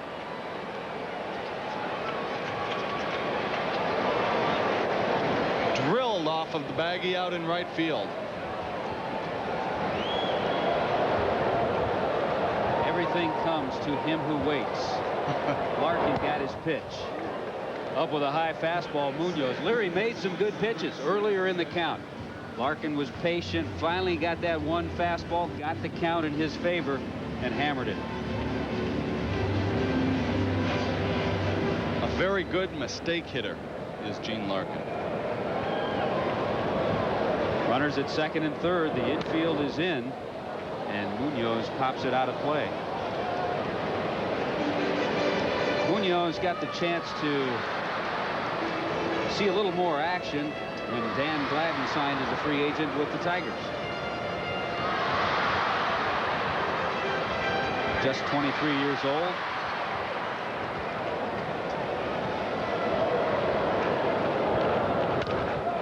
Hit hard. Coming to the plate is Harper. The tag by Valley. Heads up play by Vizquel to come up firing, seeing that Harper was going on contact. Harper breaking as soon as the ball is hit. Vizquel knew that he had the opportunity because the ball was hit so sharply. Did a good job of staying patient, making sure that he makes the strong throw. A two-hopper hit very sharply. Good throw. Awkward slide by Brian Harper. Brian tried to come in around through the back door. He saw a little opening. Valley gave him an opening. He tried to reach it, couldn't get there. A little surprised Larkin still at second. Usually if a runner at third's going on contact, there's a sign that tells the runner at second that, so he goes at the same time. Runners first and second now. Gagney's chopper handled. So even though the 2 runs come in, Leary keeps it to a minimum. 2 runs are scored. It's a 4-2 lead after 6 by the Twins.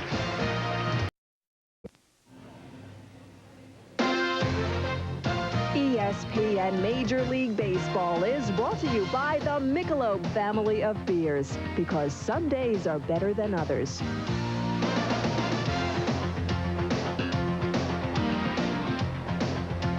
Tommy Hutton and Larry Sorensen here in Minneapolis, Minnesota. The Metrodome. It's a 4-2 lead for the Twins. Mike Blowers leads things off, top half of the 7th. Blowers 1 out of 2. Lined a single to right field in the 5th inning.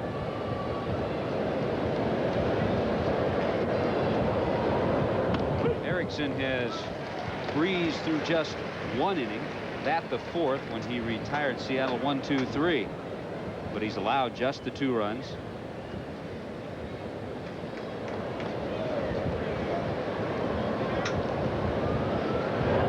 The 1-1 pitch. Again, Flowers goes the other way. Nicely played by Chuck Knobloch as he roamed into shallow right field. The advantage of being able to play on AstroTurf and knowing your surface. He starts out past the cut of the infield, and as you said, he's about 7 or 8 steps on the outfield side. Chuck Knobloch, Roberto Alomar, a couple of the finest in the American League at that position. Omar Vizquel, the hitter. Vizquel has a base hit. 1 out of 2. Omar, a switch hitter. Yeah, baseball as it should be played, on plastic inside. On Labor Day. Don't start those grills inside. 1-1 pitch gets away. I'll tell you one thing that's really helped Omar Vizquel. We've talked about different things that he's done. A little added strength, heavier bat. He's had 13 3-hit games this year. That's more than his previous 3 years combined. No hit here, though. Gagney with the play. It goes 6-3. 2 down.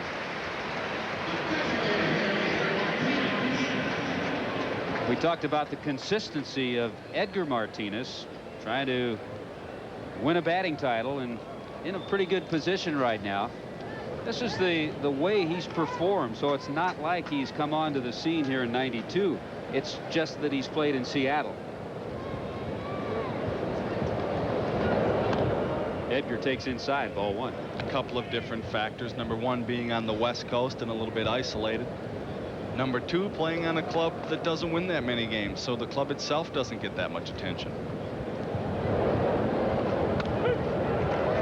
That's about the 6th slider that Erickson has left on the inside part of the plate. That pitch can come back to hurt you, because if the hitter doesn't lock up his hips, if he reacts to that ball inside, it's a very good pitch to hit.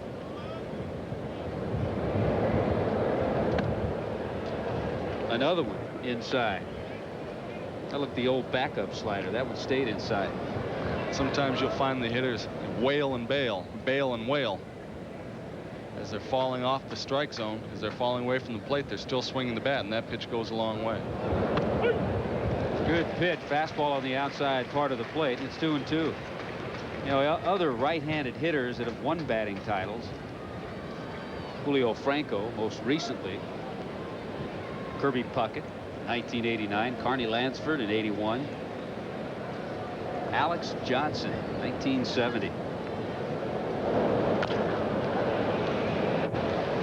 That's kind of the interesting point in the American League batting race. You do see some right-handers in the top 10. Normally, it's all left-handers. Edgar Martinez, Puckett, Mack, Knobloch, Harper, Paul Molitor, Frank Thomas.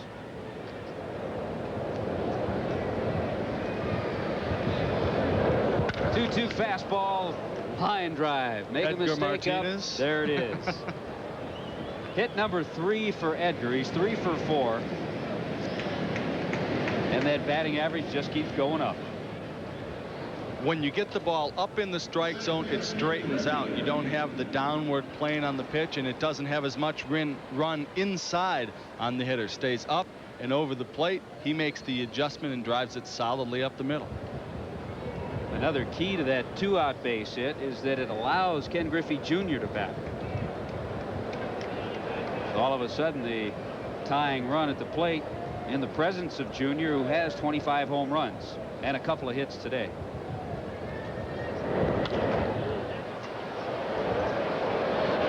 Long way to go for Shane Mack, and it's just out of his reach.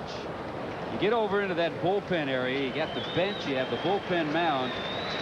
Always difficult.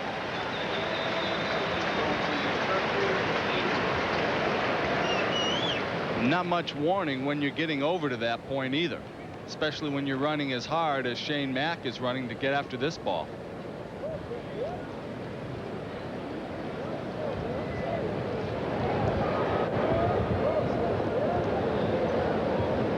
Chance for a serious injury as he jumped on that metal bench if the spikes should slide a little bit. 1-1 the count now to Jr. Shane Mack trying to catch his breath after that long run.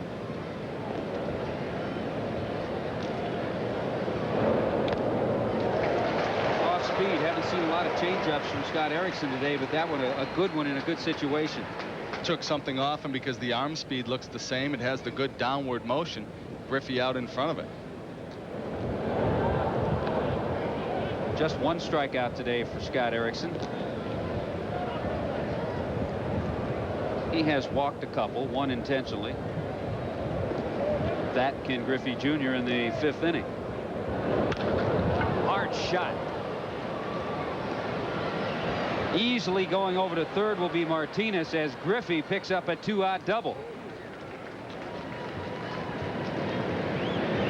So the Mariners fighting back after the Twins took the lead with 2 runs in the 6th inning on 2 RBIs by Larkin, a 2-out single by Martinez, and this 2-out double by Griffey. You talk about a textbook swing. That's it right there. And Scott Erickson's just glad that he didn't get the ball up in the air because, as you called it, that ball was a rocket out to right field.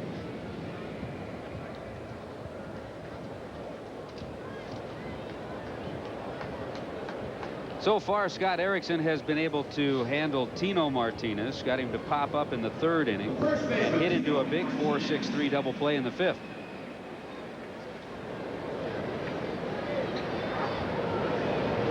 Four to 2 Minnesota. Seattle threatening with 2 down. Sinking fastball almost gets away from Harper. Ball 1.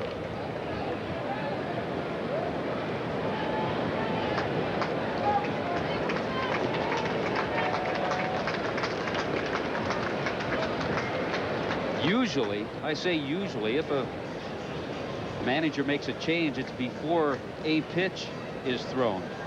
But I'm not so sure Tom Kelly is going to make a move here. As far as that pitch was out of the strike zone, Tom Kelly says, I've seen enough. Let's make the change right now. And Mark Guthrie will be coming in. All right, it will be the left-hander, Mark Guthrie, to come on and face Martinez. Runners at 2nd and 3rd, 2 out.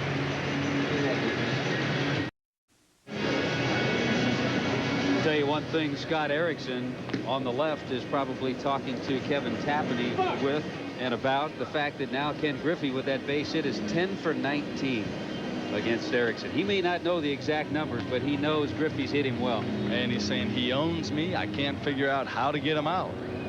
The question is, how is Mark Guthrie going to get Tino Martinez out? One of the things Guthrie does best is he leaves runners stranded. Only 21% of the runners he's inherited have scored this year.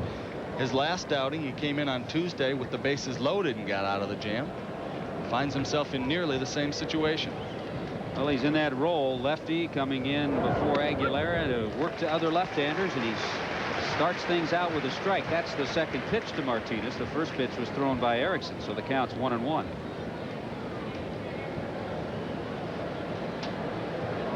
Tino is 0 for 2, came into the game hitting .260. 4-2 lead for Minnesota. Tying runs are on. Up high with a fastball, 2-1.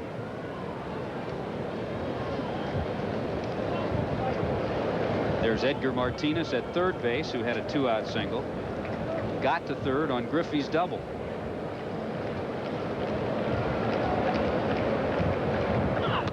Two-one fastball crosses the outside corner, 2-2.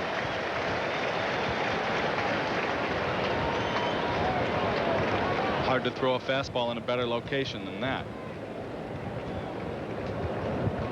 Start looking for the hook.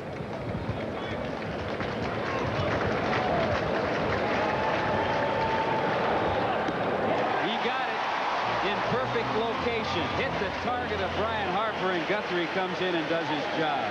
No runs. A couple of base hits, a couple left. It's still 4-2 Minnesota. There's a guy who has to be satisfied with that pitch he made to Tino Martinez, Mark Guthrie. Well, we talked about great location on the fastball. That's a pretty good spot for the breaking ball, too. Tim Leary starts the 7th inning, and you know, you have to think that Bill Plummer's staying with Leary because of the way his bullpenners performed lately. He had to use 5 pitchers out of the bullpen in that game yesterday against Cleveland. And really the only problems Leary has had are Gene Larkin, a 2-run shot in the 4th and a double driving home 2 in the 6th. So it's Gene Larkin 4. Seattle 2. Starts and stops right there, doesn't it? Knobloch starts it off with a bang. Base hit for Chuck Knobloch.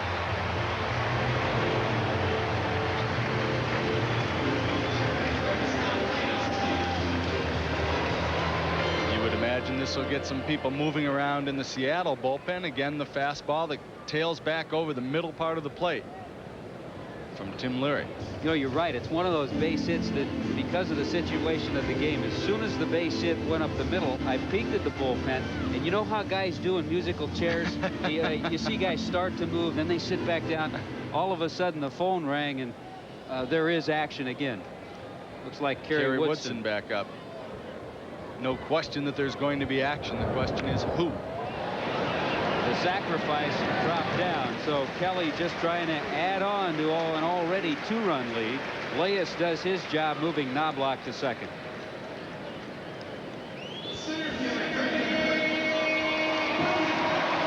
Execution of the fundamentals is what the Minnesota Twins do so well. They've struggled with it lately, and it's a big part of the reason they've gone through a losing streak. They do it properly today and position themselves for another run.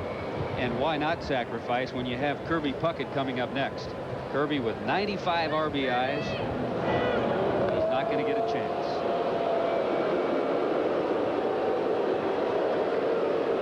But it also gets the matchup that Tom Kelly likes to see. Gets the left-hander in against the right-handed Leary. No left-hander throwing in the bullpen for Bill Plummer.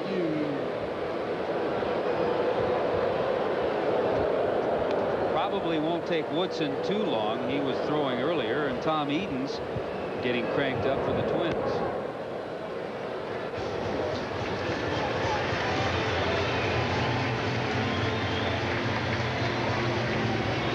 Tom Kelly looking on. Terry Crowley in front of him.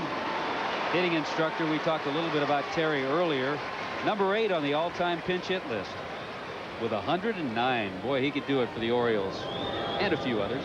Proud to say I helped contribute to that number, I believe. Good, good. I saw him talking to you earlier. So it'll be up to Chili Davis, and we mentioned before, Chili hampered with a sore hamstring. A ground ball. Could be 2. Leary on the outside corner, strike 1. Chili in the ball game. 0 for 2, but walked and scored in the 6th inning. Good speed on the bases for the Twins right now. Knobloch at second, Puckett at first.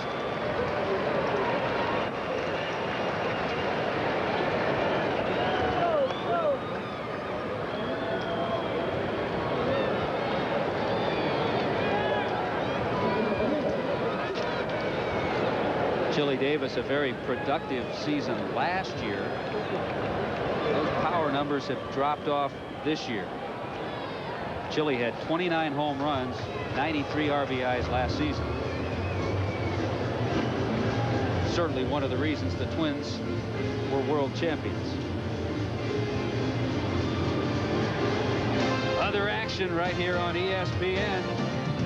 Cincinnati Reds try to stay pace with the Houston Astros hosting them. Toronto takes on Kansas City at Royal Stadium. Blue Jays, game and a half on top. That'll be followed by Sports Center. Popped out of play by Chili, and Tim Leary's doing his job getting ahead quickly. Now the thing Leary has to guard against is making a mistake in the strike zone. You want to try and throw a pitch. Looks like it's going to be a strike. Run it off the plate outside and low if you possibly can. As erratic as he's been with his control today, though, he hasn't hit the kind of spots that he's wanted. He's been effective, but he hasn't hit the spots Dave Valley wanted. Just missing with that pitch. 1-2. But again, that ball is about belt high. You saw Valley pounding his glove on the ground saying, get it down here, and he missed that area by several feet.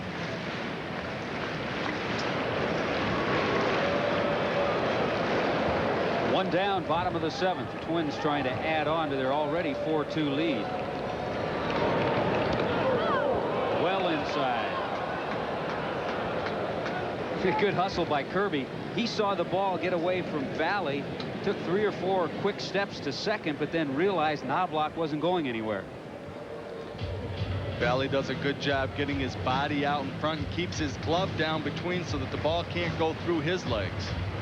Notice how he came up with the ball, looked at both first and second. Of course, by that time, both runners were already standing on the base, but... And he said, go ahead, make my day.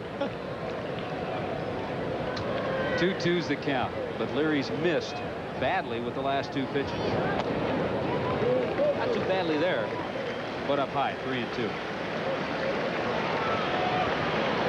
See if Kelly sends Knobloch and Puckett on this 3-2 1-out pitch. The idea when you're ahead 0-2 is you try and nibble a little bit, run the ball just off the plate. He missed so badly that it was no option for Chili Davis to swing because the ball wasn't close enough to swing at. The runners do go and Leary misses. So a perfect example, just what you were talking about. He got ahead, made some good pitches, but then the next 4 pitches, not even close to entice the hitters. Well, you want to miss by 6 to 8 inches if you can, not a couple of feet the way he did. He told you about the sore hamstring of Chili Davis, so he will leave. Letty Webster has a broken finger, but his legs are fine, so he'll go in and run. I think an indication of the lack of confidence Bill Plummer has in his bullpen right now after watching Leary get ahead and then walk Chili Davis. He doesn't go to his bullpen. Back to Leary. They've got one. Relay in time. 1-6-3 on the double play. Bill Plummer is a prophet. He works out of it, so does Tim Leary. Nothing in, it's still 4-2 Twins.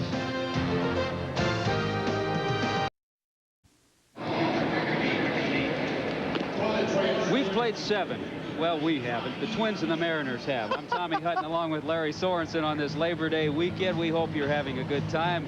The Twins so far hold on to a 4-2 lead and bring on Tom Edens. Tom Edens has done a very good job recently for the Twins. In his last 19 innings, he's only allowed 4 earned runs, an earned run average of 1.89. Also had a 29-inning scoreless streak earlier this year.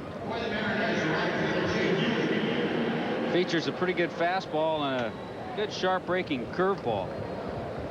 That's a pretty good combination. Had a good outing against the Blue Jays the other night. 6 strikeouts, a career high for him. Buhner steps in and hits one hard all the way to the wall. By the time Puckett chases it down, Buhner will have himself a leadoff double.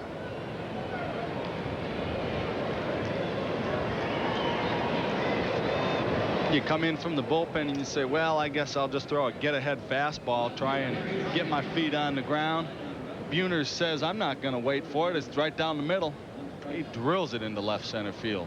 That's the other area where Buhner would like to improve. He has the 23 home runs, but that's just his 11th double. So it's either home run, strikeout, single. I'd like to get a few more 2-base hits. Penthouse or outhouse. Henry Cotto steps in. Rick Aguilera now has joined Gary Wayne down in the Twins bullpen. Aguilera, the guy they would like to hold off to start the 9th inning, but getting heated now. Cotto fouls it back. You know, Cotto ought to approach every at bat as if it's a pinch hit at bat. He has a .400 pinch hitting batting average with the Seattle Mariners, 34 for 85. And as you mentioned, he falls into my all, whatever you want to call it, team. Blue collar, hard nose, a good 4th outfielder. Runs the bases extremely well. Good defense. Quiet, not disruptive in the clubhouse. What a nice guy this Henry Cotto is. Does a lot of things very well for the Mariners.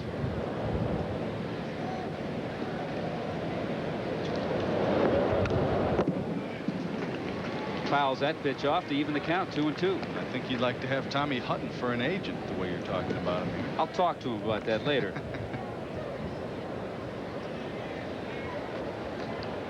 Buhner at second base with a leadoff double. It's a 4-2 lead for Minnesota.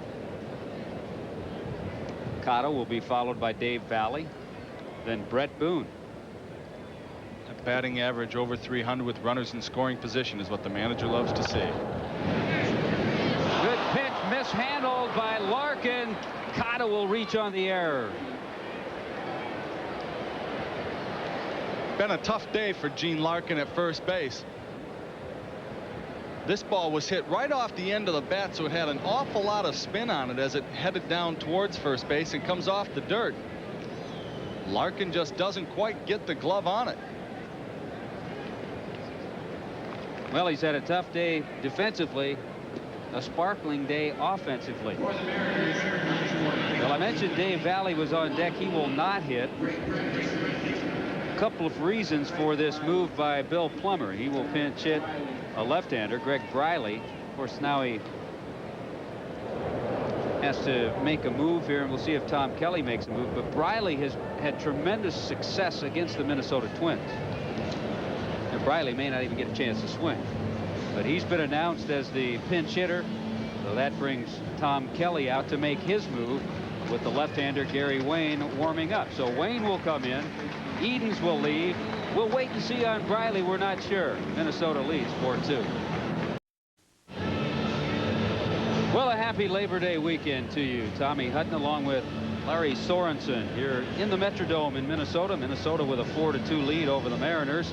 But the Mariners in a pretty good situation right here. Gary Wayne has come on out of the bullpen. He will face a pinch hitter for the pinch hitter. Lance Parrish will bat for Greg Briley, who had been announced. The wheels really spinning in both dugouts at the moment as they try to outfox each other. Wayne, recently purchased from Portland, made it in time to be on the playoff roster if the Twins should make it. The veteran right-hander Lance Parrish takes a strike. 0-1. Even though it is the move to make, Briley has had a career against Minnesota. Greg Briley, .330 lifetime average, and 2 of his 4 home runs this year against the Twins. But the percentage move being made. A wave and a miss. 0-2.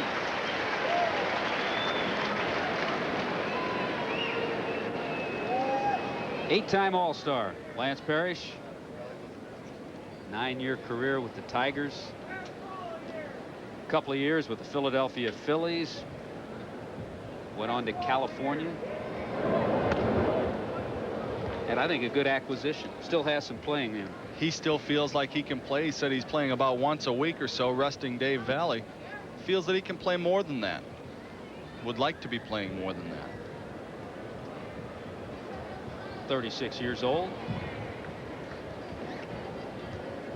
Nobody out. Runners at the corners. Good off-speed pitch. Wayne with the strikeout. We'll change up and go to Tom Mees. All right, Tommy, Larry, would you ever like to be a catcher if you had your careers to do over again? Well, pity poor Mike Socia. Now, there's a single to right by Lemke, and here comes Lonnie Smith around third. He's going to barrel into Socia. Whoa!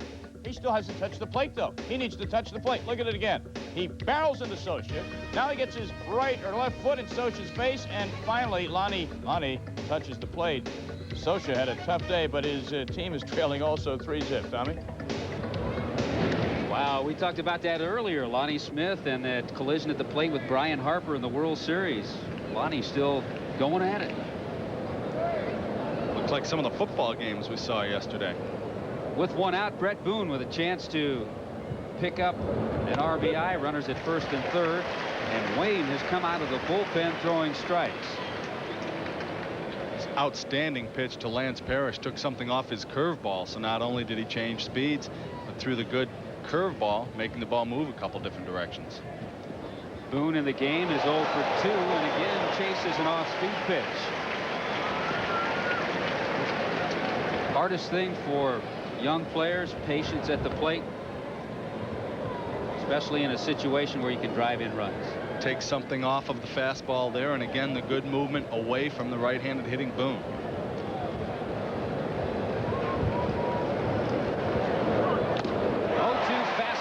Gets him. So he showed him off-speed stuff, and then when you want to come back with the fastball, that's where you want it up. Exactly right, and a little bit on the inside part of the plate. Change the plane of where you've been throwing everything. Run the ball up and in just a little bit. 0-2 pitch out of the strike zone. Very effective pitch. Running on that pitch was Henry Cotto, so he picks up the stolen base, his 22nd of the year. So the tying runs are at second and third. It's a 4-2 lead for the Minnesota Twins, and it'll be Mike Blowers up there now. And it'll be Tom Kelly out there too.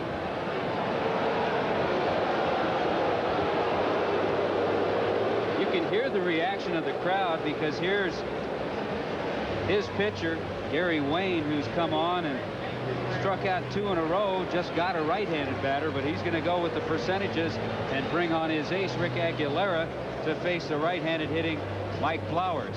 Stay tuned. There could be more from the other side.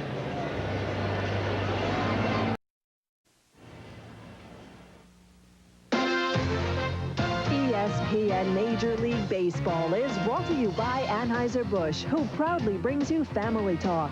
Let's stop underage drinking before it starts.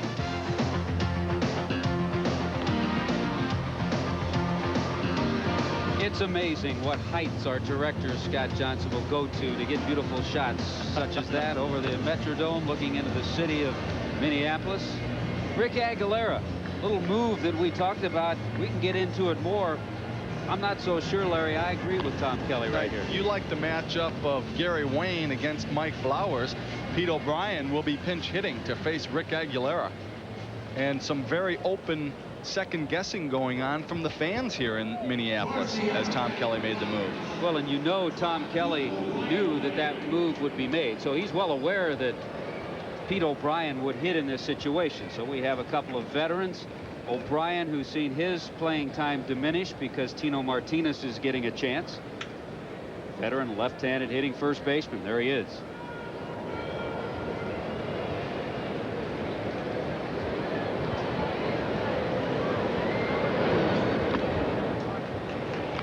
Outside with the first pitch. Third base is Jay Buhner. The runner at second. Good speed. Keep that in mind. Is Henry Cotto. The outfield is deep. So a base hit on the ground with 2 out into the outfield should score 2 and tie the ball game. O'Brien takes another ball. 2-0. A lot of room down that left field line, and Aguilera is pitching O'Brien away. If he were able to dunk one down the left field line, he would have a good chance for a triple. Pete O'Brien in his 10th year in the major leagues. Started with Texas, Cleveland, now the Seattle Mariners. Always been an everyday player.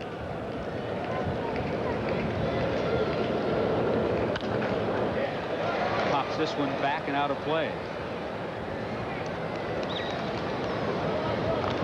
Aguilera just recently became the Twins all-time save leader. He has 110 now. He passed Ron Davis and Jeff Reardon. Davis had a 76% save record and Reardon was 79. Aguilera is successful 83% of the time in save opportunities. The thing most recently that's hurt Aguilera has been the home run ball.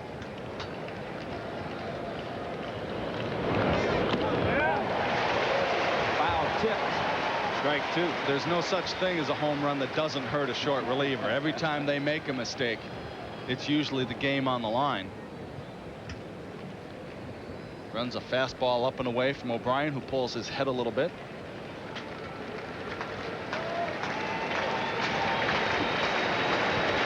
Two count, 2 out.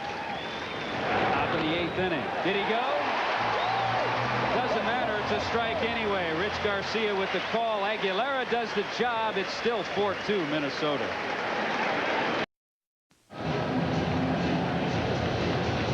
We've had ourselves a pretty good ball game here at the Metrodome. It's a 4-2 lead for the Minnesota Twins. It's been fun for me, Larry, not only working with you, but seeing Brett Boone today, too. Well, you were quite popular in the clubhouse this afternoon or this morning when you brought the picture of Brett Boone around. There he is, sitting next to me, 1976, with the Philadelphia Phillies, a teammate of his dad's, Bob Boone. And little Brett used to come out, play catch with us, and he could pick it when he was about 8 years old. Here's Brian Harper on one pitch. Tino Martinez makes the play. So it was fun seeing Brett. Hadn't seen him in a while either. That was back in your Shaggy days too, wasn't it? Let's take one more look at that. Who is this guy with the long hair and the mustache? I think he's aged better than I have. The other two boys, by the way, the one to my right is Aaron Boone, his younger brother, who's at USC right now, and the other two boys are Steve Carlton's sons. So we had a good day at the ballpark. We used to have a lot of fun out there. Man, you attracted a considerable amount of attention in the Seattle Mariners clubhouse with that picture. Yeah, Griffey came over, called about 6 guys, said, you got to see this. Here's been the offensive hero for the Twins, Gene Larkin. Leary is still there. Retired Harper on one pitch. 4 runs and 6 hits for Minnesota, 2 runs, 9 base hits for Seattle.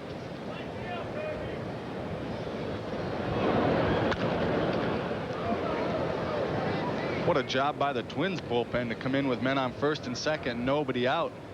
Gary Wayne strikes out Lance Parrish, Brett Boone, and then Rick Aguilera comes on to strike out Pete O'Brien. Just the way Tom Kelly planned it.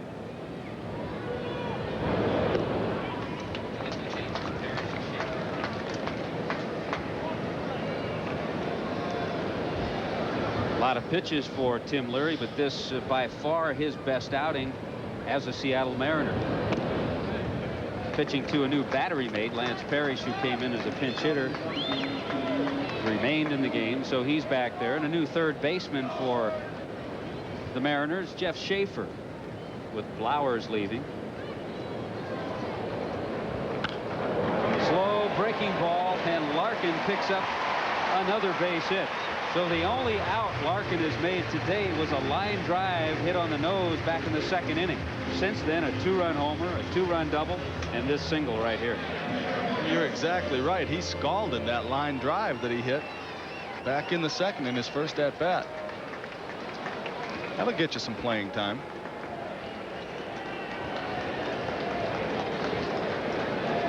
So with 1 down, Pedro Munoz will be the batter.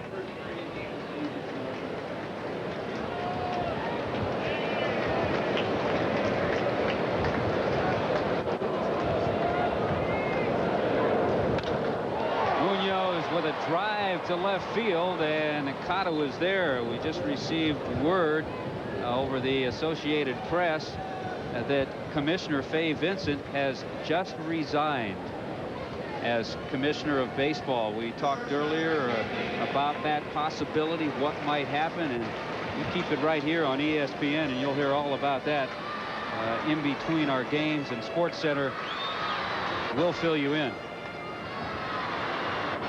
Something that a lot of people didn't know if that would happen. A lot of pressure with the recent meeting by the owners.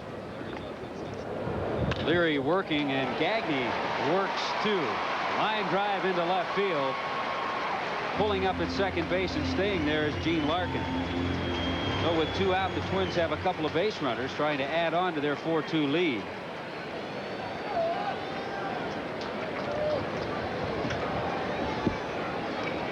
Gagne picking up his first base hit of the day. 1 for 4. And that'll bring the top of the order up there, and Chuck Knobloch.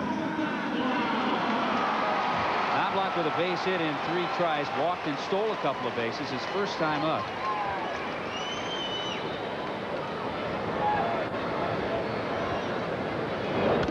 Leary fires one in for a strike. Mariners actually took the lead, scored 2 in the top of the 3rd inning. One of those runs coming on a Ken Griffey base hit. But then the Twins tied it with Larkin's 2-run shot in the bottom of the 4th. Took the lead with Larkin's double in the 6th inning.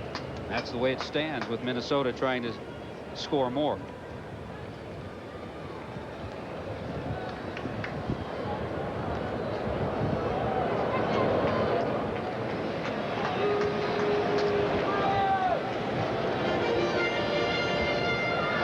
In the Seattle bullpen. Leary over 120 pitches. Calvin Jones should be ready. Charged by Vizquel, and by charging he makes it an easy play. So that's all for Knobloch. Couple of runners left by the Twins, but nobody in. We'll go to the top of the 9th. 4-2 Minnesota. Last chance for the Seattle Mariners, who trail by 2 as they bat here in the top half of the 9th inning. They will be able to start things off with the top half of the order. It'll be Vizquel, Edgar Martinez, who has 3 hits in the ball game, and Ken Griffey Jr., who has 3 hits in the game. So they have had base runners, Larry. And this is the part of the order that they want to get up to the plate. Some guys that can throw a couple of runs up in a hurry. Well, again, we want to tell you, if you just tuned in, that an announcement just came across the Associated Press that Commissioner Fay Vincent has resigned his job as Commissioner of Baseball, in what I think is a pretty stunning story, because a lot of people felt that that would not happen and that there would be more to it after the most recent meeting the owners had outside Chicago. And he had been very adamant about the fact originally that he would not resign. I think what happened is when he saw the overwhelming vote, the 18-9 with 1 abstention, he felt that it would not be in the best interest of baseball for him to continue. I agree with you. I think that's a stunning move. I really did not think that he would do that. Omar Vizquel with a job just to try to get on base. Takes ball 2, 2-0.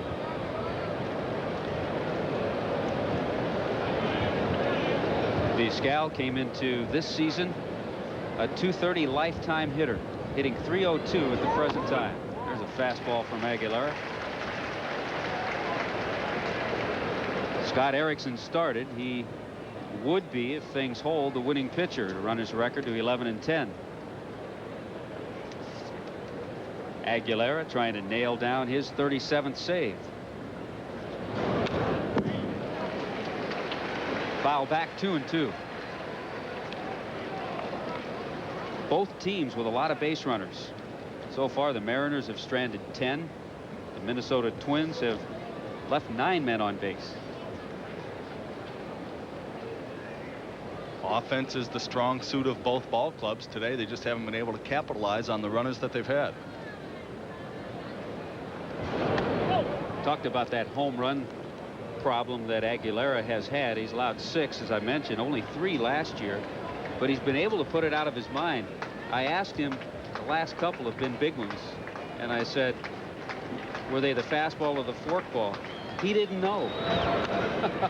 I thought that was a pretty good sign. He'd put it out of his mind already. Well, it's the one thing that a short reliever has to do because he knows he's going to be in with the game on the line every single day. I think back to Bruce Sutter, who I think was the best I ever saw as far as putting the game out of his mind and getting ready for the job the next day.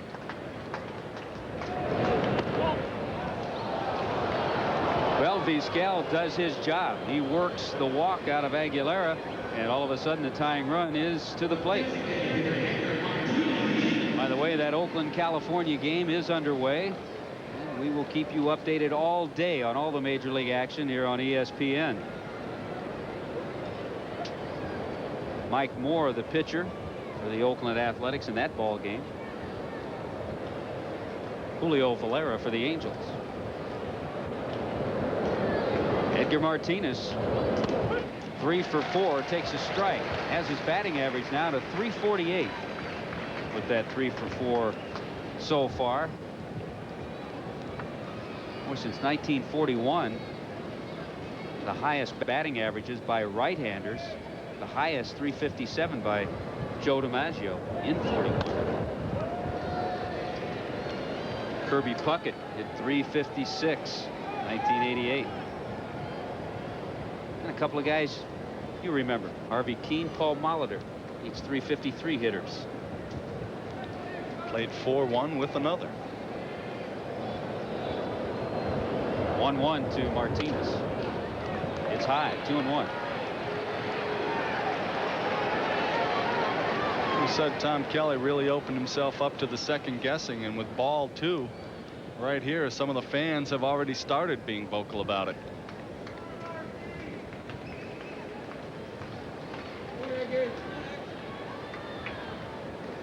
Well, no doubt, even if he had not brought in Aguilera in the 8th inning, he would have started him here in the 9th.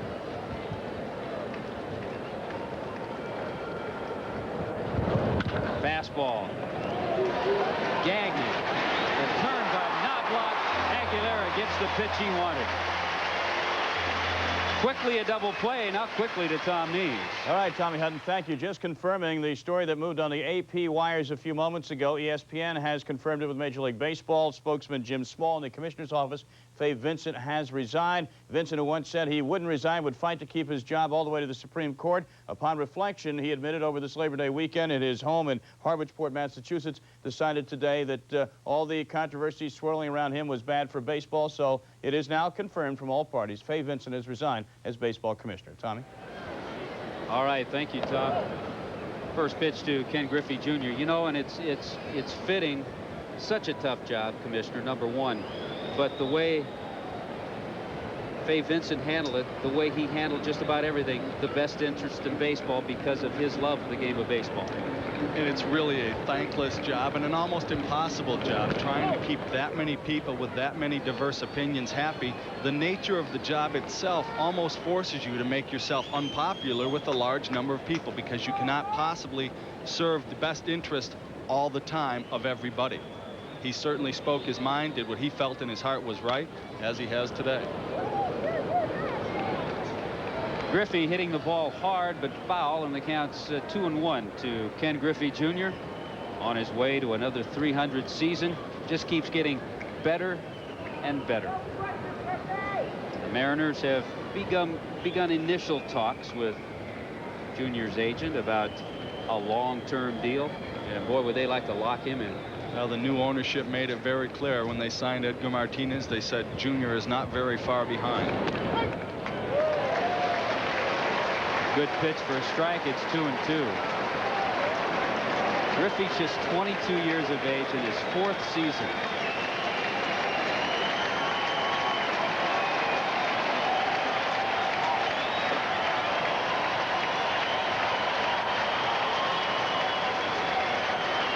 Well, the Minnesota Twins trying to put a little pressure on Oakland, just let them know they're still around, trying to bounce back after their 3-game sweep in Toronto. 1 out away of beating the Mariners in the first game of their series with Seattle. Fork ball from Rick Aguilera, just a little bit on the short side. Pat Mahomes pitches against Mark Grant in the second game of their series, and then Kevin Tapani and Dave Fleming The young left-hander trying to get Rookie of the Year honors going in the final game of the series. Foul back, and it's 3-2. This is a club that the Twins need to beat up on.